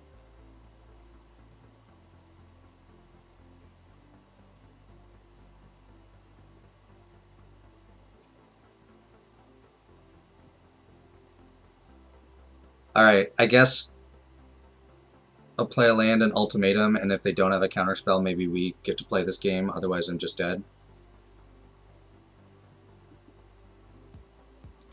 Yep.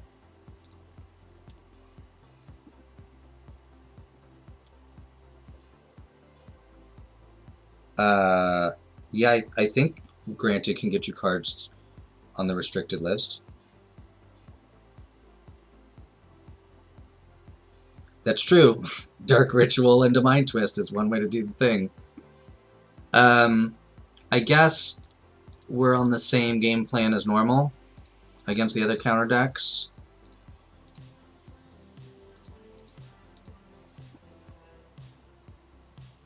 Oh.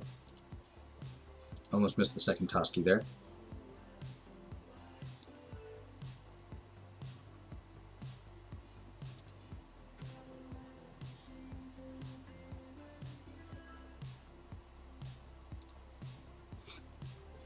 Toski is real good in this matchup.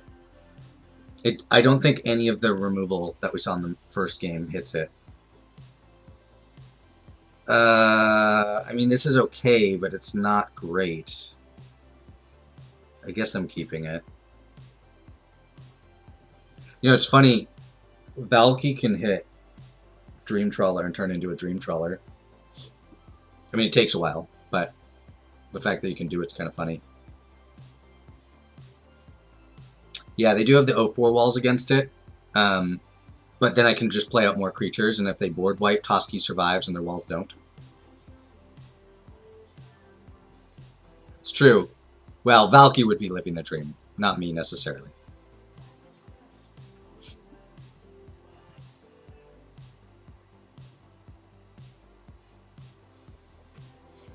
Do we do it? I think I do, partially because it just puts pressure on. I might just miss nothing, miss everything. It may just be a 2-1. I did hit a Dream Trawler. But it's also good to know what's in their hand.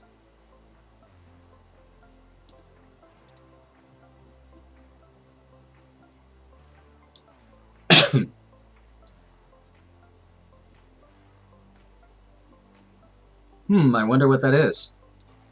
It's almost as if I could see it coming.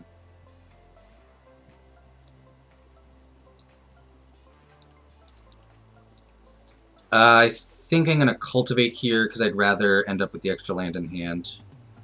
Let's see, I need a swamp and an island, I guess?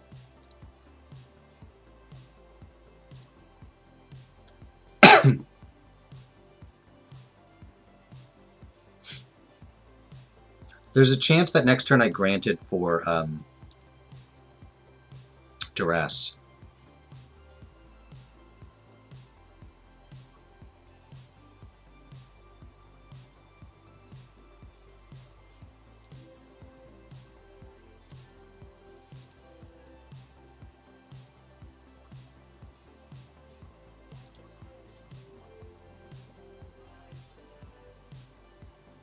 I'm definitely going to grant it for something. Unless I Beanstalk Giant.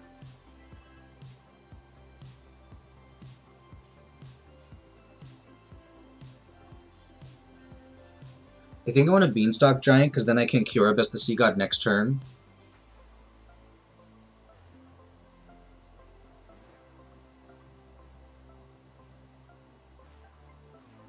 They could see it coming, but then they have to leave their mana up. Yeah, I'm going to do that. And I'm going to grab, let's see, there's one Valky left in the deck.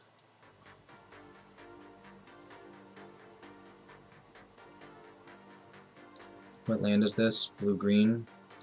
So it's a forest, basically. So it's swamp or mountain. I'm going to grab a mountain. And you know what? I'm even going to cast a Fae of Wishes. Because that means if they -1 to Shard, to get a Shard, I just get to kill Nico Eris.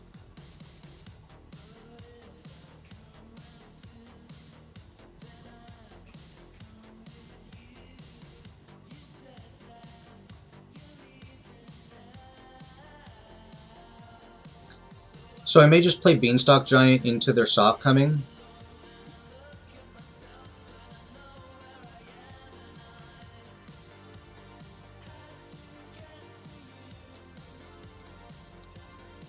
I'm obviously not playing Curavis the Sea God into it.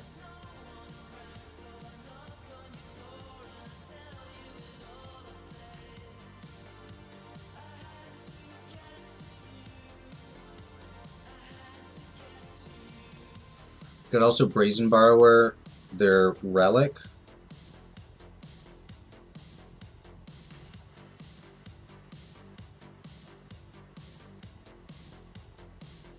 Yeah, I'll do that. That might actually get their Sock coming, because the 3/1's pretty threatening for them too.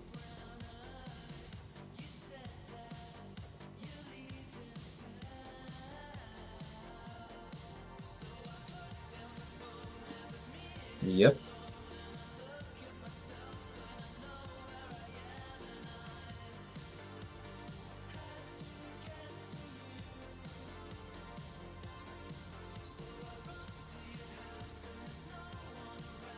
I mean, I'm gonna Granted. Do I get the removal spell, the Soul Shatter, or do I get...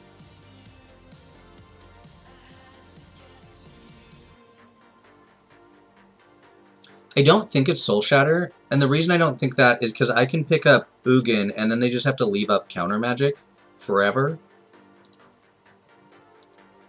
So let's do that. I realize I don't have the land, but my opponent doesn't know that.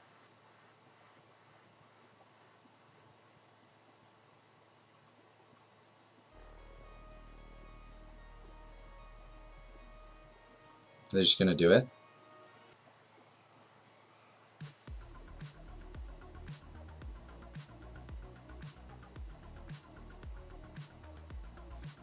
They are. Alright, I would like to top deck a land. Not quite. So I will just best the Sea God.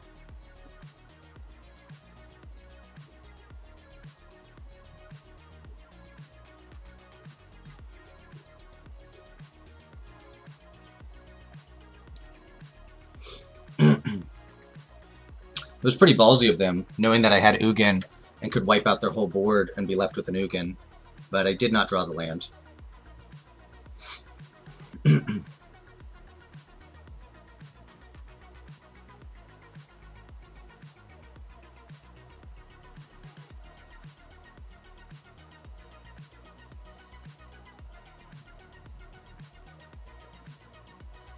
Just gonna let it through. There's no reason to save 5 life and throw away my Fae of Wishes just yet.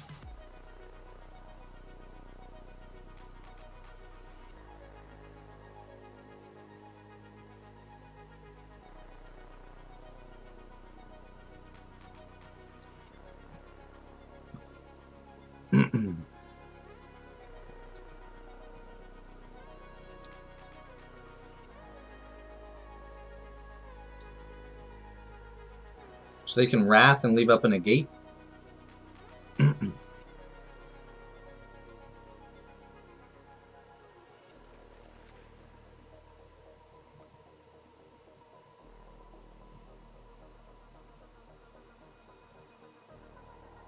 Wow! That is very surprising.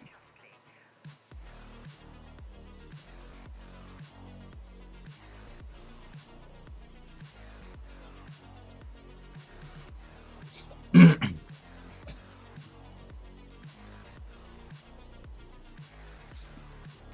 I missed my land? Oh no!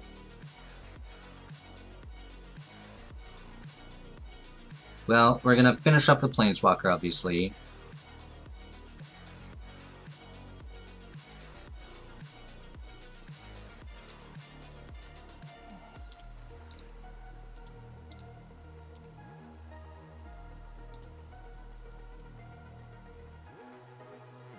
And then if I cultivate, I get to play land. Yeah, I can do all the things.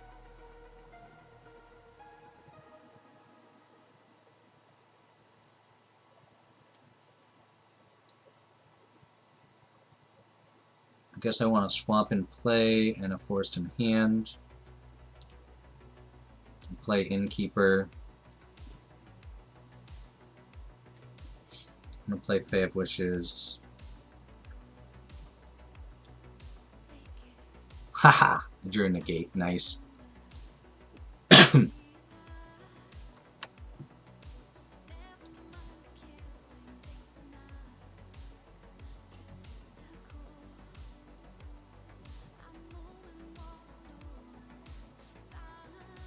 So I think Kiora Best the Sea God is going to take their mainland.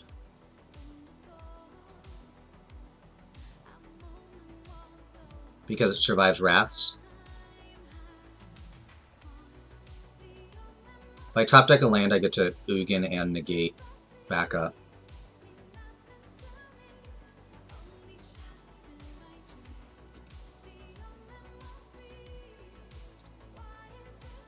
Nice.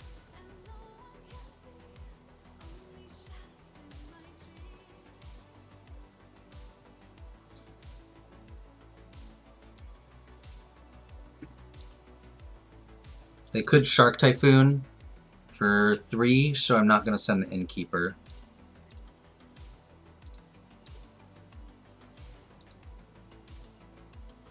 In fact, I think that's pretty likely their plan. Because it would survive Ugin and then shoot Ugin, or kill Ugin. So I'm going to do this instead.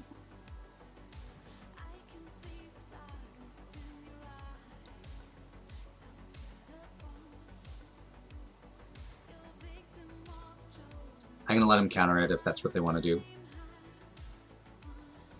Sure.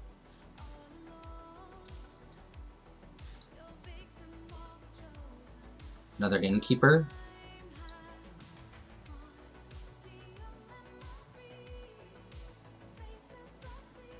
I'm not going to cast it. The reason I'm not casting it is 4 mana is actually good for activating the mainland. Not to turn it into a creature, but to get 2 counters on it. And that's a real threat at this point.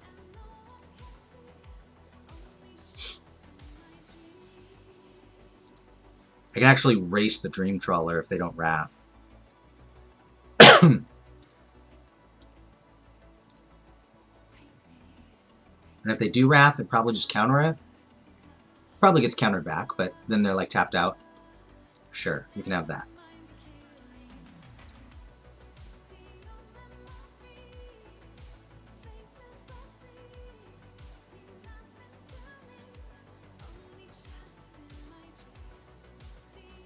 Yep.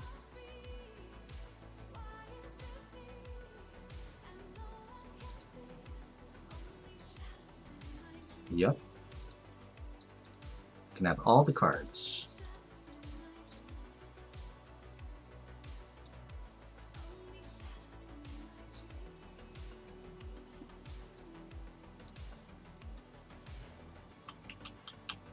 I want to play that. Oh, shoot. I forgot to activate. That was stupid. 8, 9, 10, 11, 12, 13. Okay, so I can't go for lethal. So I play Ugin, they counter it, I negate, and then I plus Ugin and lead back a Fae of Wishes. 2, 4, 6, 8, 10. I have 11 mana. So I guess another land doesn't make a difference. I guess it does if I don't play negate. So let's play this and see what happens. They could have double counterspell here, which would be a bummer.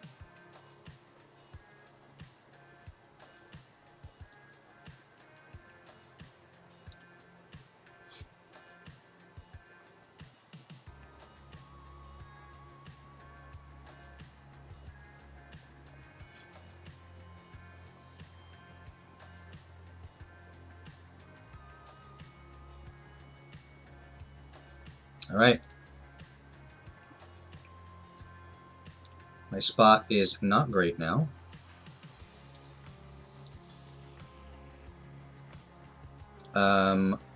I'm gonna just leave back one Fae I'm planning to block. If they remove it, I don't think I'm very likely to die, so I think this is fine. Do I want to play the Innkeeper? No, I don't. I'm not going to play the land either, because then I don't have 2 cards to Fave Wishes with.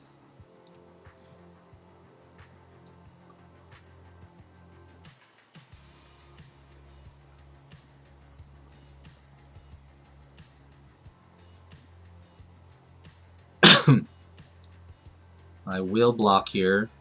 I don't want a single Dream Trawler activation or attack to be lethal.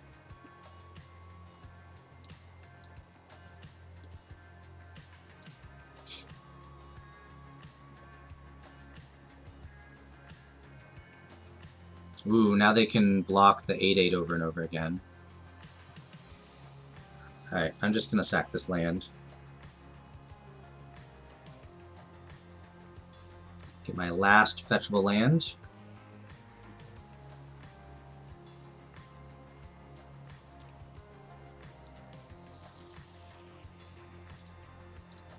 I'm not sending the 2/2 yet. I expect to just get jump blocked here.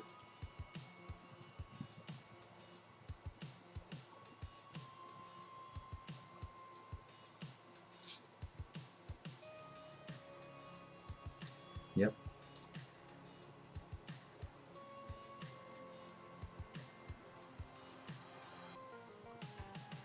Yep.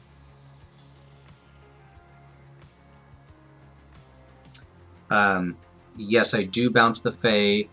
I don't know if I granted for Soul Shatter or not.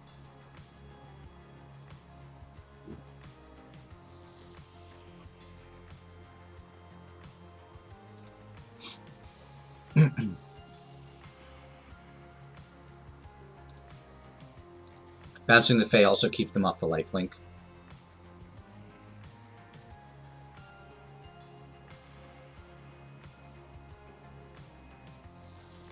Yeah, I gotta remember to activate Barrens. Definitely don't want to miss that.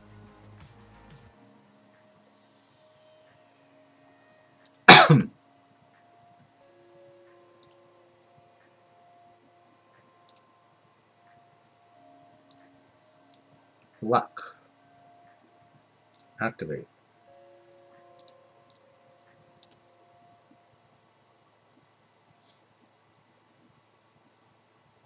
I can actually activate Barrens twice.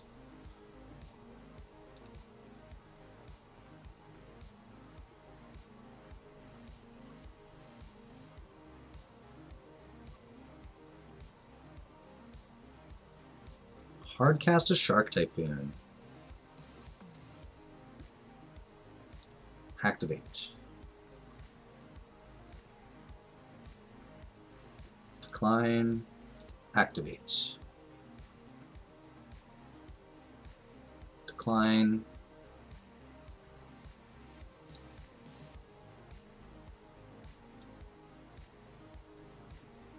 Granted.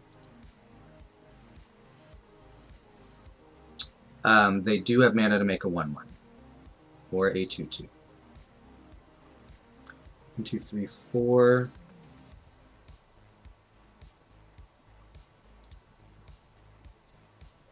Let's see. 1, 2, 3, 4. This keeps me off a card, but that's alright.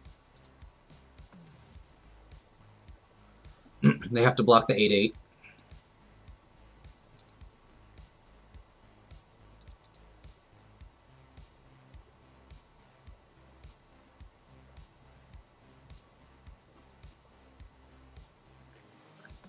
So they gain 5 or 6 next turn.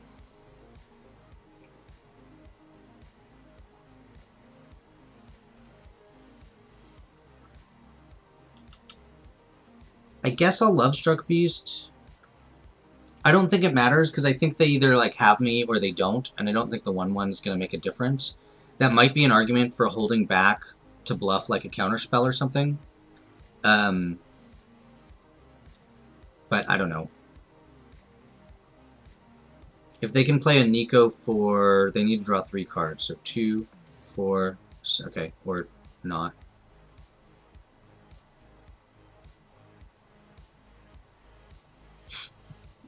It's definitely a close one.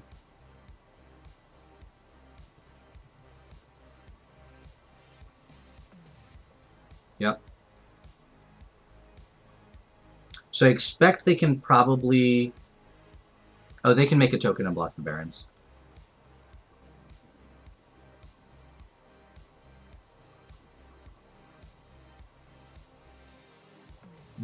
Yeah, that's true, dual lands, that they missed that extra damage.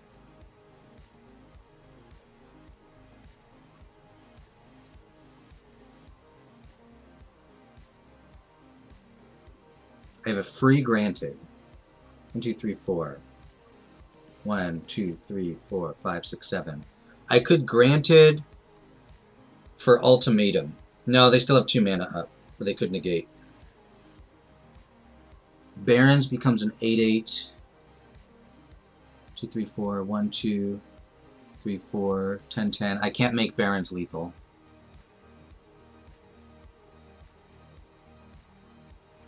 So I either have to... So if I ultimatum... If I ultimatum and it survives, I don't lose next turn. Alternatively, I can Fae of Wishes and attack with the land. I'm going to hope they don't have negate or the counter unless you pay 3. Dispute.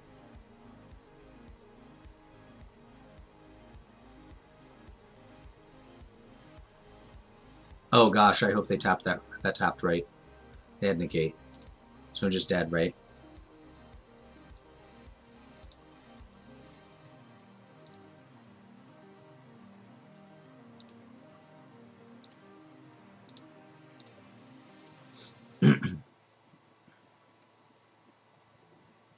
Alright, they got me.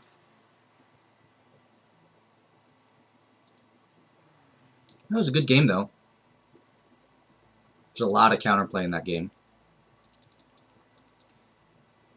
Alright, so I've got a half hour left, so I'll do like a match or 2 with mono red.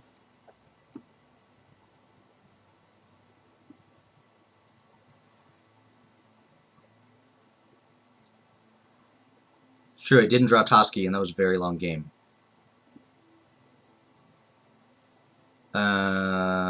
Okay, so let me show you the deck real quick for anybody who hasn't seen it before. So the point of this deck is to just kill your opponent real fast. You've got 8 1-drops. None of them are especially good, but they cost 1, and that's what's important. You've got Rimrock Knight to pump power or just be a 3-power creature. Robber the Rich sometimes steals cards from your opponent, and it's a 2/2 haste. Annex makes tokens when creatures die. It's sort of wrath protection. You get Bone Crusher Giant to shoot stuff down and just be a big guy. Phoenix of Ash is a good recursive threat against control decks, and it's 2/2 flying haste that can sometimes pump. Torbrand sometimes just ends the game by itself. It makes all your red sources deal an additional 2. There's a Haste Dragon, and Embercleave, of course, is you get to play that at instant speed while attacking and give something +1/+1, double strike and trample, and hopefully just end the game. There's 2 burn spells, so there's not much in the way of removal because you're just trying to get your opponent dead. And then Castle Embereth and Faceless Haven to round things out in your land slots. This is playing 25 lands, which I think is a little high for red, but 4 of them are Faceless Haven, which turn into creatures. So there you go. I don't have much experience playing this in best of 3, so I don't really know how to appropriately sideboard, but we'll see. Havens are what makes this deck like a tier 1 deck. If it weren't for Havens, this deck would be way, way worse.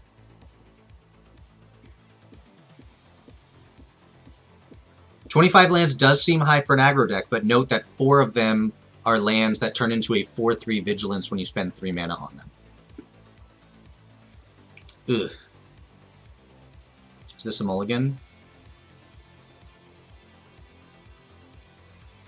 The Castle Embereth is the only thing. The Castle Embereth plus the dragon is what's making me consider not a mulligan.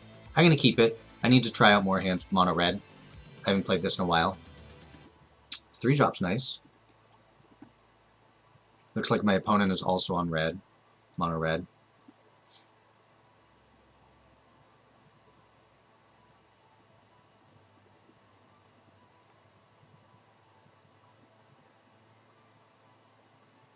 They took my Tourbrand. Jerk. Luckily, Fireblade Charger does, in fact, trade with the Robber. Because it deals 1, and then when it dies, it deals its damage equal to its power to another creature.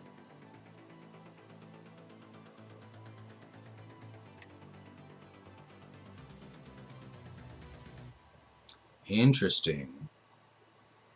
They wanted to Bone Crush a champion instead of the Charger. I don't know how much I like that play. I'm gonna play Annex here. The Phoenix will be a surprise lot of damage. Yep, also true. The Robber doesn't trigger. It doesn't trigger to take a card, but I believe they can still play their other cards.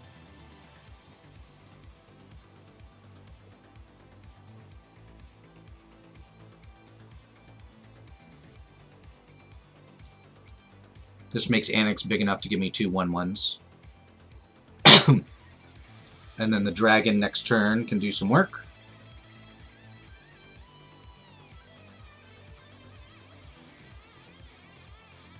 Alright, well, I can already buy that back, but I'm going to play my dragon first.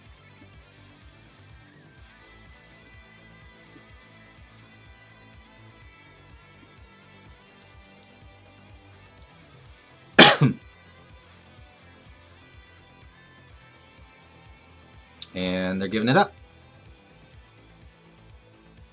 It was a big help that I was on the play that game.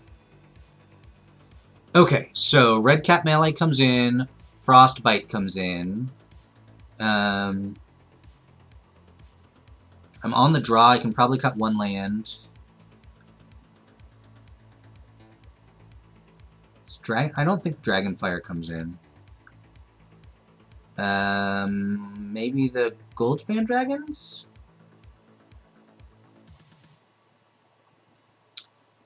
A Crow in War, it doesn't seem good enough to me. It seems like more of a take their blocker kind of card, and I'm on the draw, so I'm going to be on the defensive, which makes the Crow in War that much worse. Is that an argument to cut a Rimrock Knight, maybe?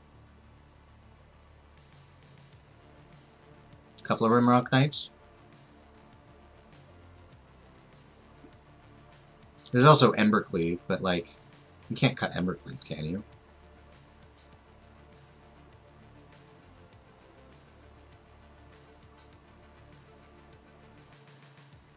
Yeah, I think I'll do it like this.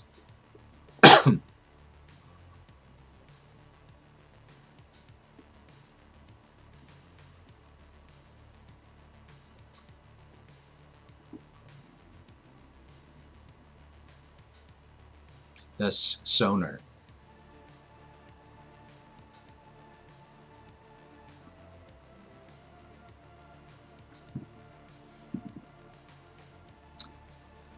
I'm gonna keep because Fireblade Charger is so good, but this is kind of an awkward hand.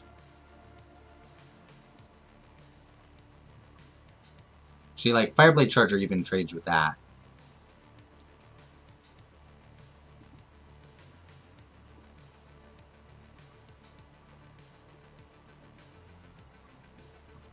And they can't, like, play a removal spell to try and get through it. I'm actually not blocking if they attack, because I'm fine taking 1 and leaving the Fireblade Charger on the board.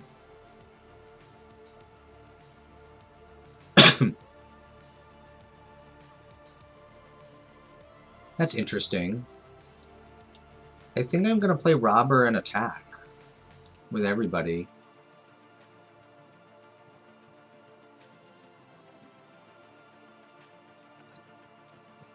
You don't expect to be on the offensive on the draw, but yeah, that makes sense.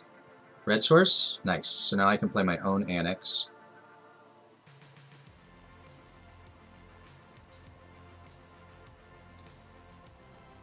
Maybe, you know what, I think I was supposed to attack first, because if they blocked with Annex, I have Rimrock Knight.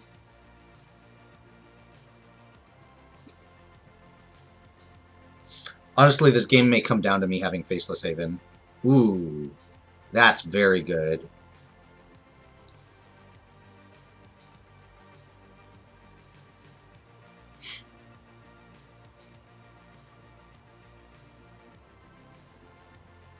What is my game plan against that?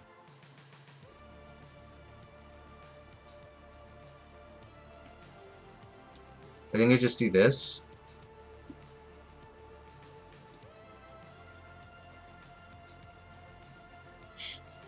And if they decide to kill both, I still get to kill their Fervent Champion.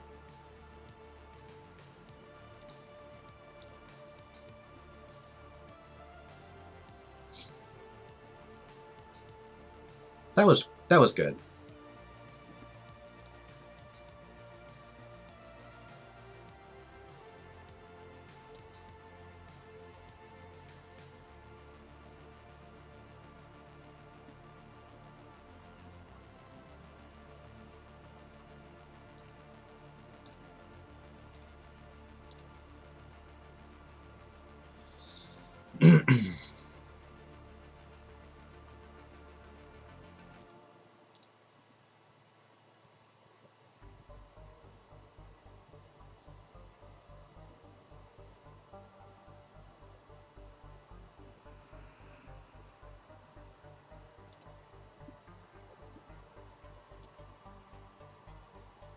I'm playing Charger here. I could get wrecked by a, what do you call it, Embercleave. But there's not a whole lot I can do about that right now. No, they have a Faceless Haven now too. Yuck. Alright, so this is 4, 10, and I get to play a blocker. On my turn, I have 4, 5, 6, 7, 8, 9. Yeah, I just don't have enough. So I guess I'm gonna block here and then shoot the other one.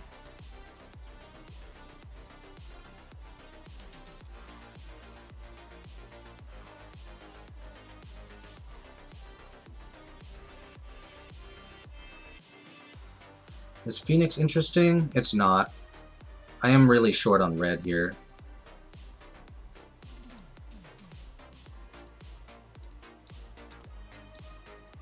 The 1/1s can't block, for anyone who is unaware of that.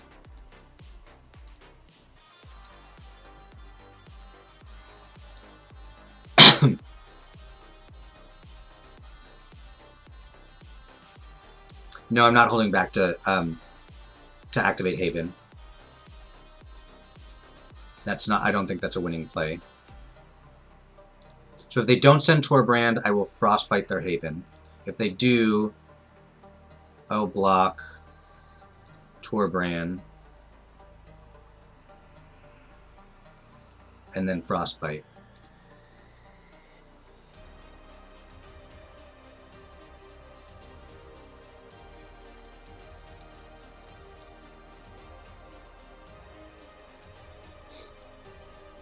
I could be dead here. If they had a Stomp in hand, that would have killed me. Found my other red source. Is it too late?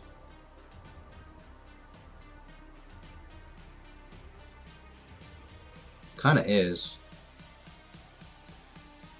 So if they had a removal spell, they could have. It probably could have gone face, and I'd probably just be dead already, unless it's specifically the deal 4 to a red creature. So what I'm gonna do is play Rimrock Knight and Phoenix, and if they can't remove the Phoenix, then I get to block with it, and then I get to buy it back next turn and attack for lethal. If they do kill the Phoenix and still have enough mana, well, see, that was a mistake. They could have just killed the Phoenix. What?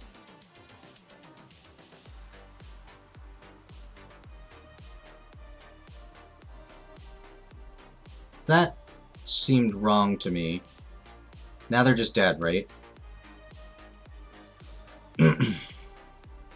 So if I go 1, 2, 3, that's 4, 6, yeah. So they actually could have killed me, and they whiffed on that.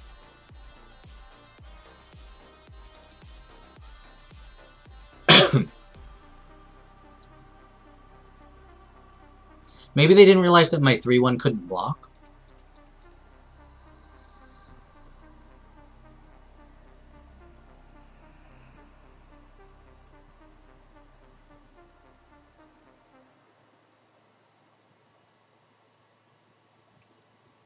So as you can see, the mono red games go much faster.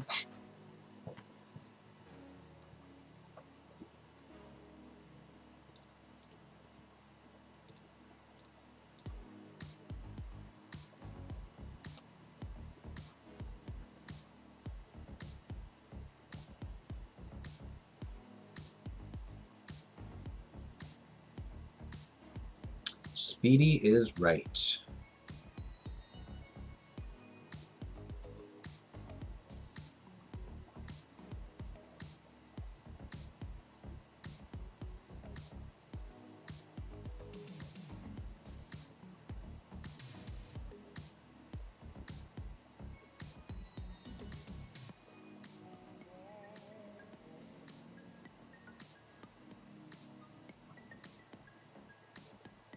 Come on, opponent. Just click that play first button. Ooh, I can view the battlefield. Hold on, has anything changed? No, no, looks like it's still empty. Maybe I'll play with my opponent's bear. Oh, it doesn't do anything. Yeah, man. Sly was the original mono red. Alright, so Luris means they're either on rogues or cycling. Either way, I think this hand is too slow. Alright, I can keep this. I think Castle Embereth goes to the bottom because I have Faceless Haven. I mean, this is just Sly, right? Sly was just old school mono red.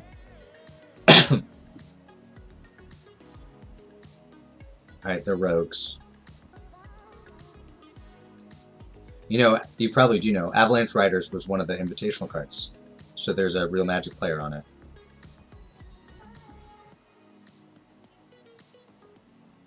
They're going to try and mill me. Well, the mill's not going to work, but the getting to enough cards in my graveyard will. They have 5 cards, so attacking does nothing.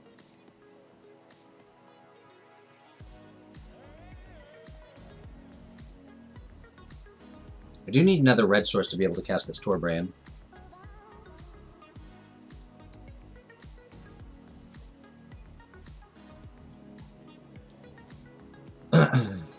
Send.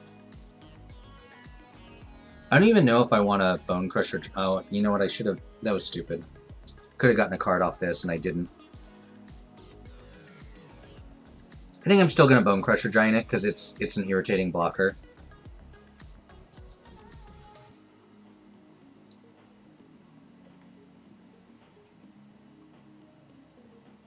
Sure, you got it.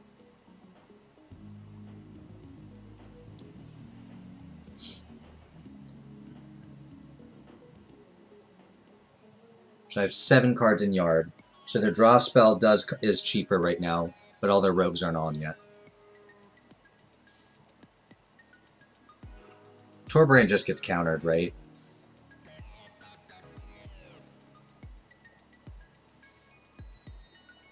Is that a reason to play Bone Crusher Giant instead? I think it is.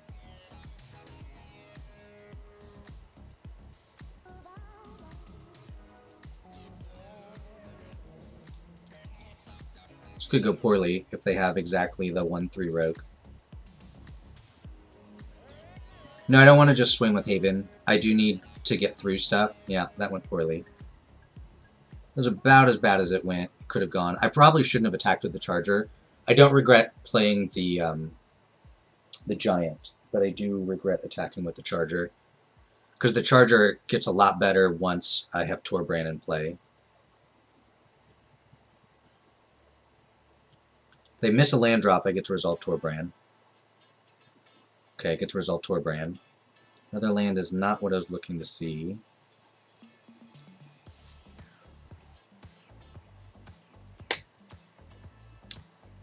This is definitely a bad spot for red to be in. The Faceless Havens will help, though.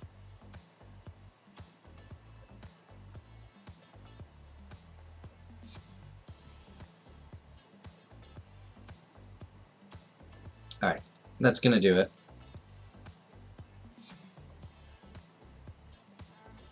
Alright, so against rogues, I think I like Shredded Sails. I think I like Scorching Dragonfire. Do I like a Crow-Noir? I don't think so. Oh, I definitely want the Ox, though.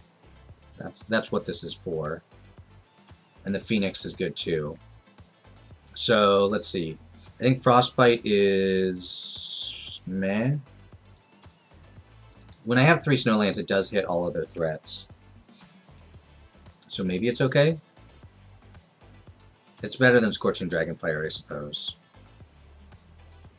Goldspan Dragon's too expensive. And I just put other big threats in. Giant gets worse because the 2 damage doesn't kill a lot of the creatures in their deck.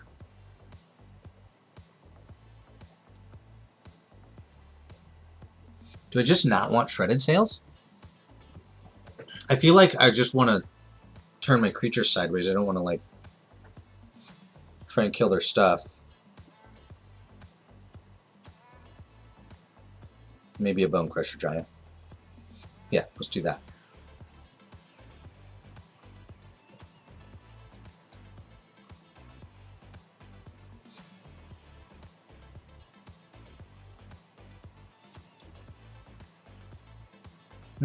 Fine. Could be better, but it's not bad.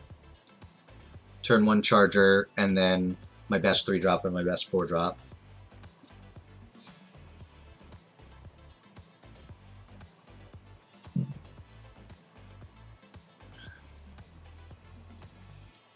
They took 3.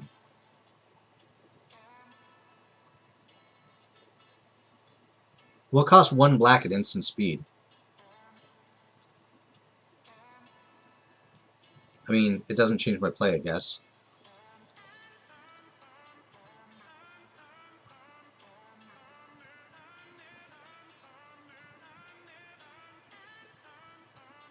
Thirst is a sorcery.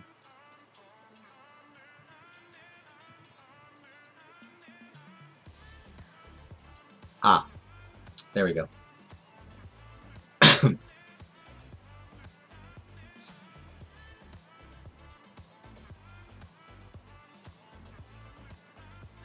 Oh, this is the dream start for rogues. No, that Ox is going to get me somewhere.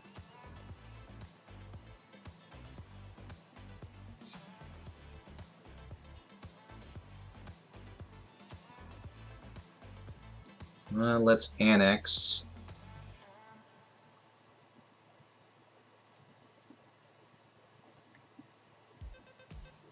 No attacks. Yes, this is standard. Oh, is Disfigure in standard? I think it is, but I'm not certain. I never see it, so that probably means it's not.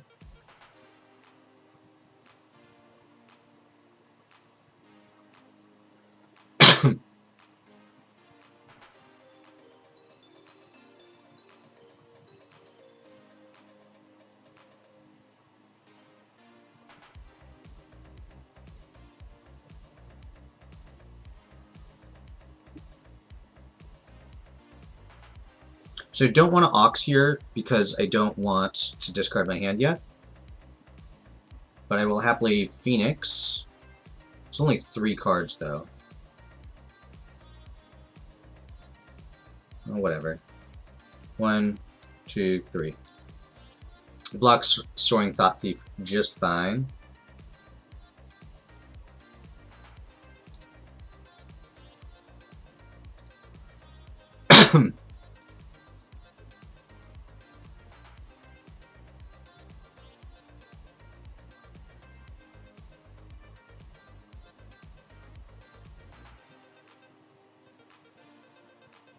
Sure.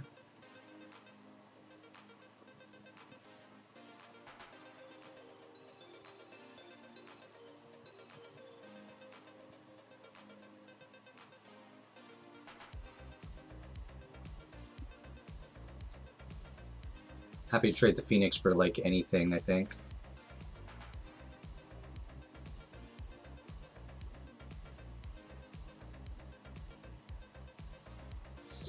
And I think I am playing Ox next turn, even though that means I have to give up Torbran.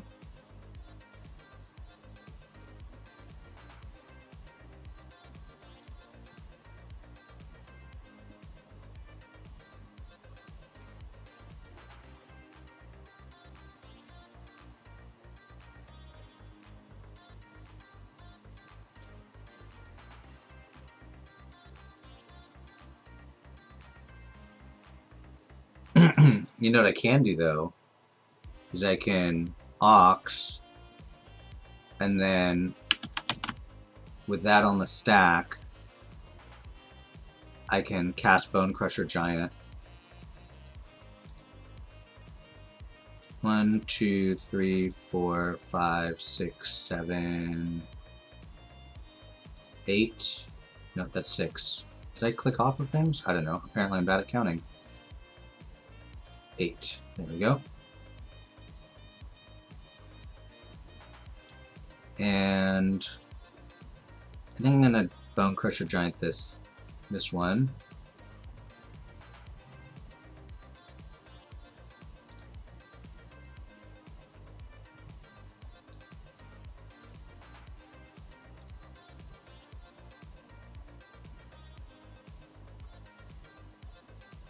Does the 1/1 change anything? No, it doesn't.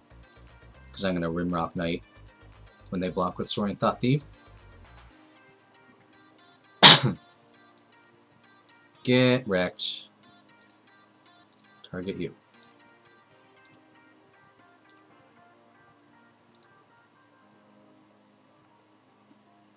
They had roughly the Dream start, but all of my sideboard escape cards are just turning their whole game plan off.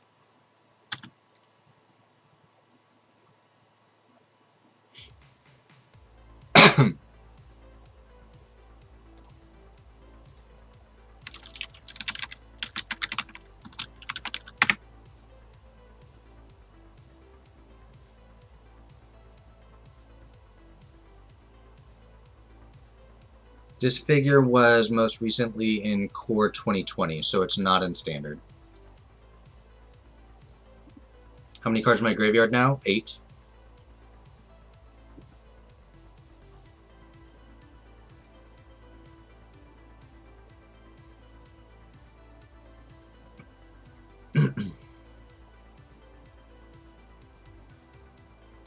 But I have like a bunch of Ash Cloud Phoenixes. Each one exiles 3 cards from my yard. And I think I get to force a Lurrus block.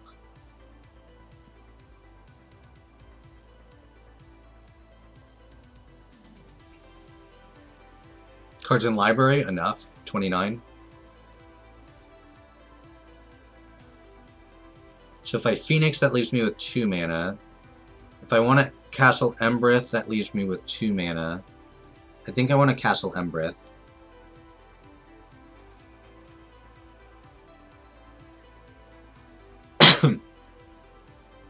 Because that means all of my creatures kill Lurrus. I guess it's not lethal.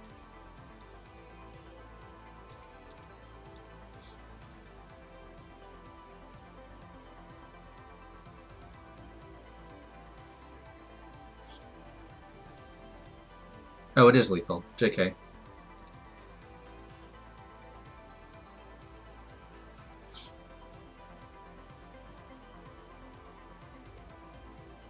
Oh, no, no, because of the lifelink, right.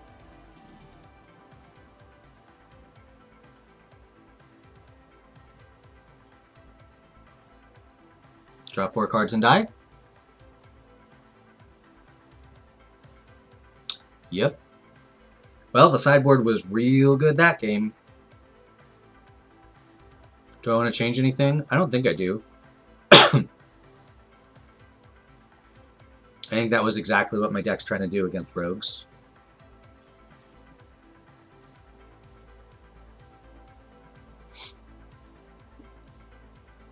Yes, I am on the draw.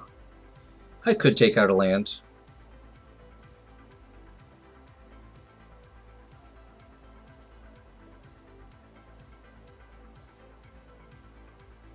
Sorry, you're right, Maker. It was draw 4 cards, play an island, and then die. Not just draw 4 cards.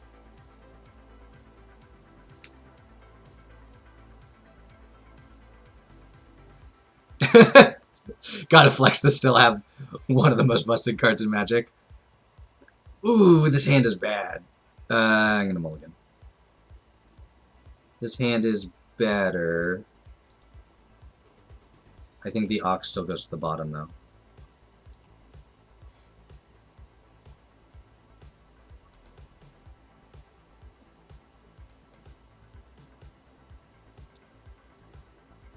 Land was not the card I was hoping to see.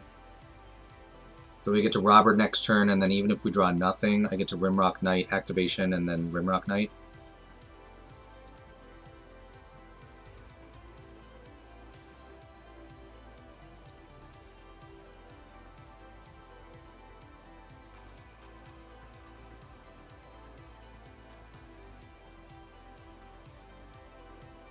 Wow.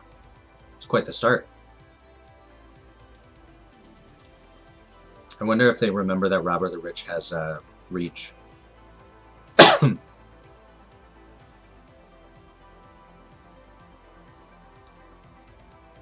going to try and mill me out, huh? As an actual plan. Come on, an escape card. Yeah, we found one.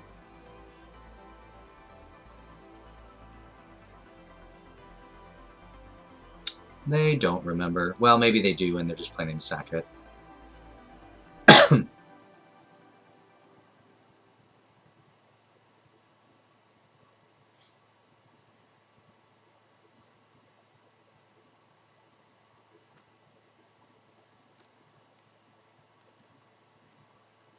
Alright, they got my first escape card down.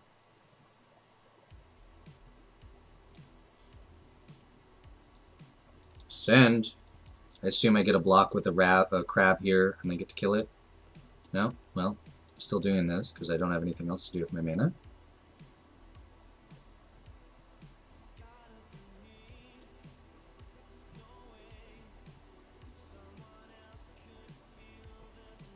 Yeah, it is one of those cards that people forget has reach, because, like, how often does Robber the Rich block?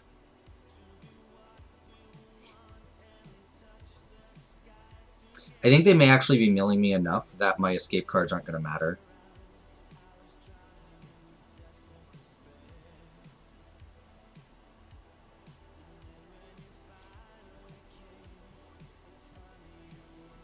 But, like, if the mono red deck gets milled out, does that mean that I just have to quit Magic?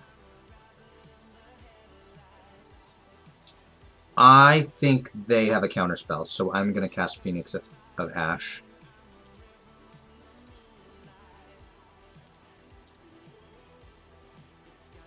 I should have exiled creatures in case they're playing Zareth San. They're probably not, but still be better to do it that way.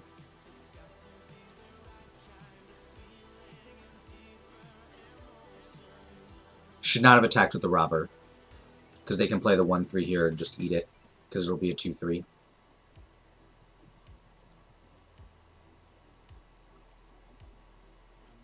That is less of a problem. I'm happy to trade with that.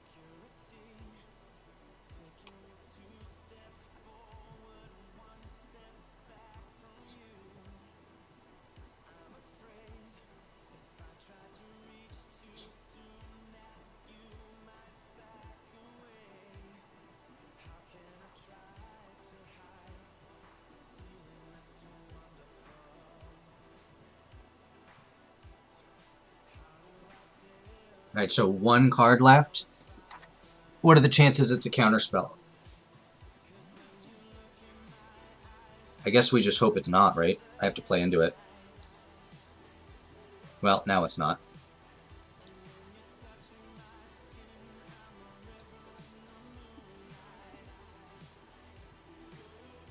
They have another Thieves Guild Enforcer.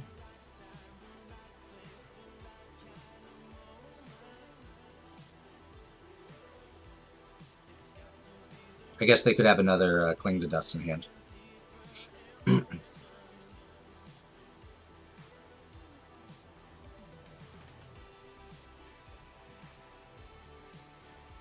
I haven't seen a counterspell yet, but they're definitely playing Drown in the Loch. They may have cut their other counterspells, but that one's also a removal spell, so I wouldn't see them cutting that. They usually put some milling in sets, but it's usually just enough that mill's not actually a viable strategy. It's just a noob trap. That's true, but Ruin Crab was...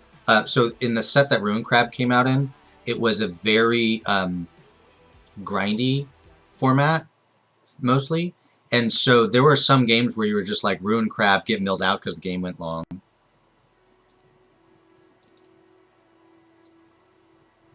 Well, they basically haven't missed any land drops on the Ruin Crabs. It may still just not be fast enough, though. Doesn't look like it will be. That's true. Ruin Crab's still pretty good on turn 1. Like, it can effectively do nothing, but it kind of means your opponent has to deal with it. And in long games, milling them for like 9 cards before it dies was often just enough. More importantly, though, Hank, in that set, there was a lot of rogues that had abilities like this. This one's not from it, but as long as your opponent has 8 or more cards in their graveyard. So there was a lot of rogues cards that got turned on by milling them to 8. Go to Draft Pool where you had 3 Ruin Crabs. That's pretty sweet.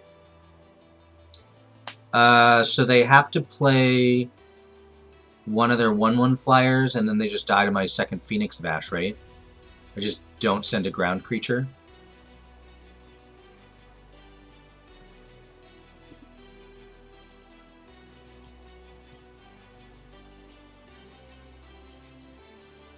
Oops, 1, 2, 3. I can't think of a 1 black removal spell.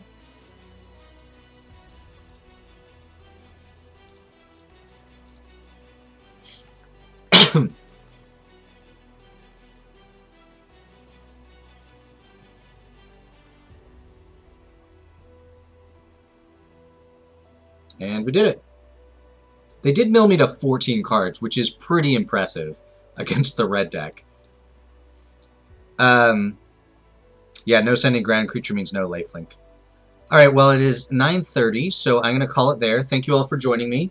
Reminder, I will be back. The O3 blocker, for 1, that's going to mill 25% of their deck. Seems pretty solid and limited. Yeah, and also blue was the best color in that set by a fair bit. So reminder, I will be back Friday to practice a little more for this. I'll be playing all week. I've got the Mythic qualifier this weekend. I actually don't know what that format is. Let me look. I mean, I know it's standard best of 3, but like, I don't know when it starts and all that. So let me look that up real fast, and I'll let you all know. I am planning to change my Twitch name. In fact, let me try to do that right now while people are still on. How do I do that?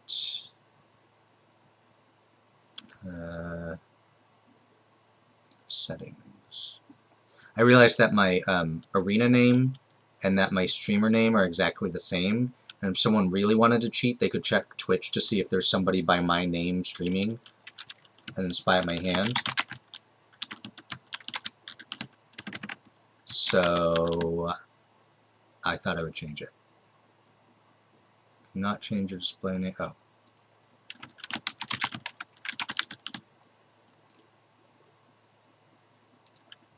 I have to remember my password.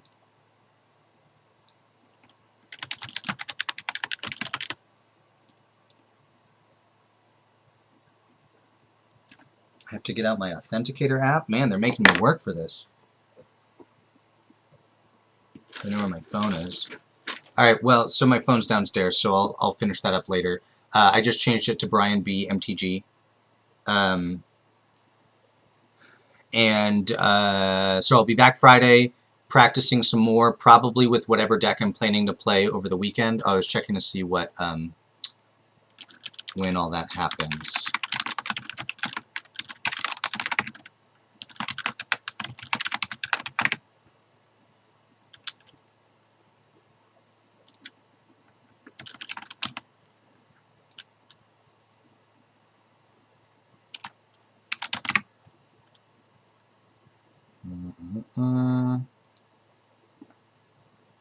You're eligible for the thing.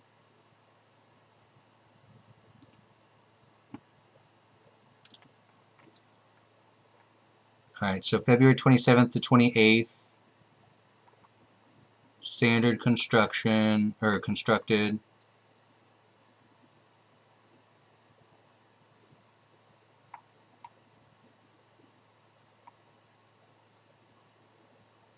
February 25th, players will see the qualifier badge on their profile, so that's Thursday.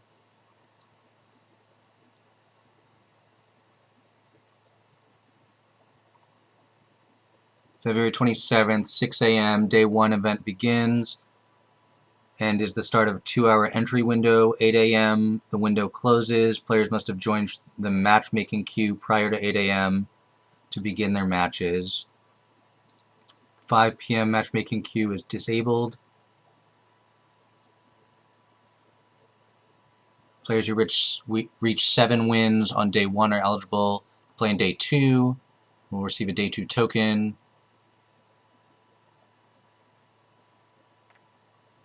And then day 2, 6 a.m. window opens, 8 a.m. window closes. Players must have joined the matchmaking queue. Closes at 5. And then you have to submit your deck when you do the thing. Day 1, there's some gem rewards. Day 2, there's some gem rewards. And day 2, if you reach 7 wins, then you get an invite to the Kaldheim Championship, and then stuff happens. So, so I have to register between 6 and 8, which I'll do, and then I suspect that I can just kind of play as I see fit. So likely I will start at 9 again. I'll put it on my schedule, but I'll probably start at 9, and then I'll play until I'm done. And then if I make day 2, I'll probably do 9 o'clock again. If I play both days, I will probably cancel my Monday stream, just because I've discovered this week that 4 days in a row is a lot of streaming for me. If I don't make day 2, I'll probably still do the Monday stream. Either way, I'll be around Friday at 7 as normal. I'll be playing some standard, and then Saturday probably 9, but check the schedule if you're interested. And I'll be playing in the Mythic Qualifier. So hope to see you all some of those days, and have a wonderful rest of your week, and hope to see you Friday. Have a good night. I don't know what I'm leaning towards yet. I'm going to play this week some more and find out.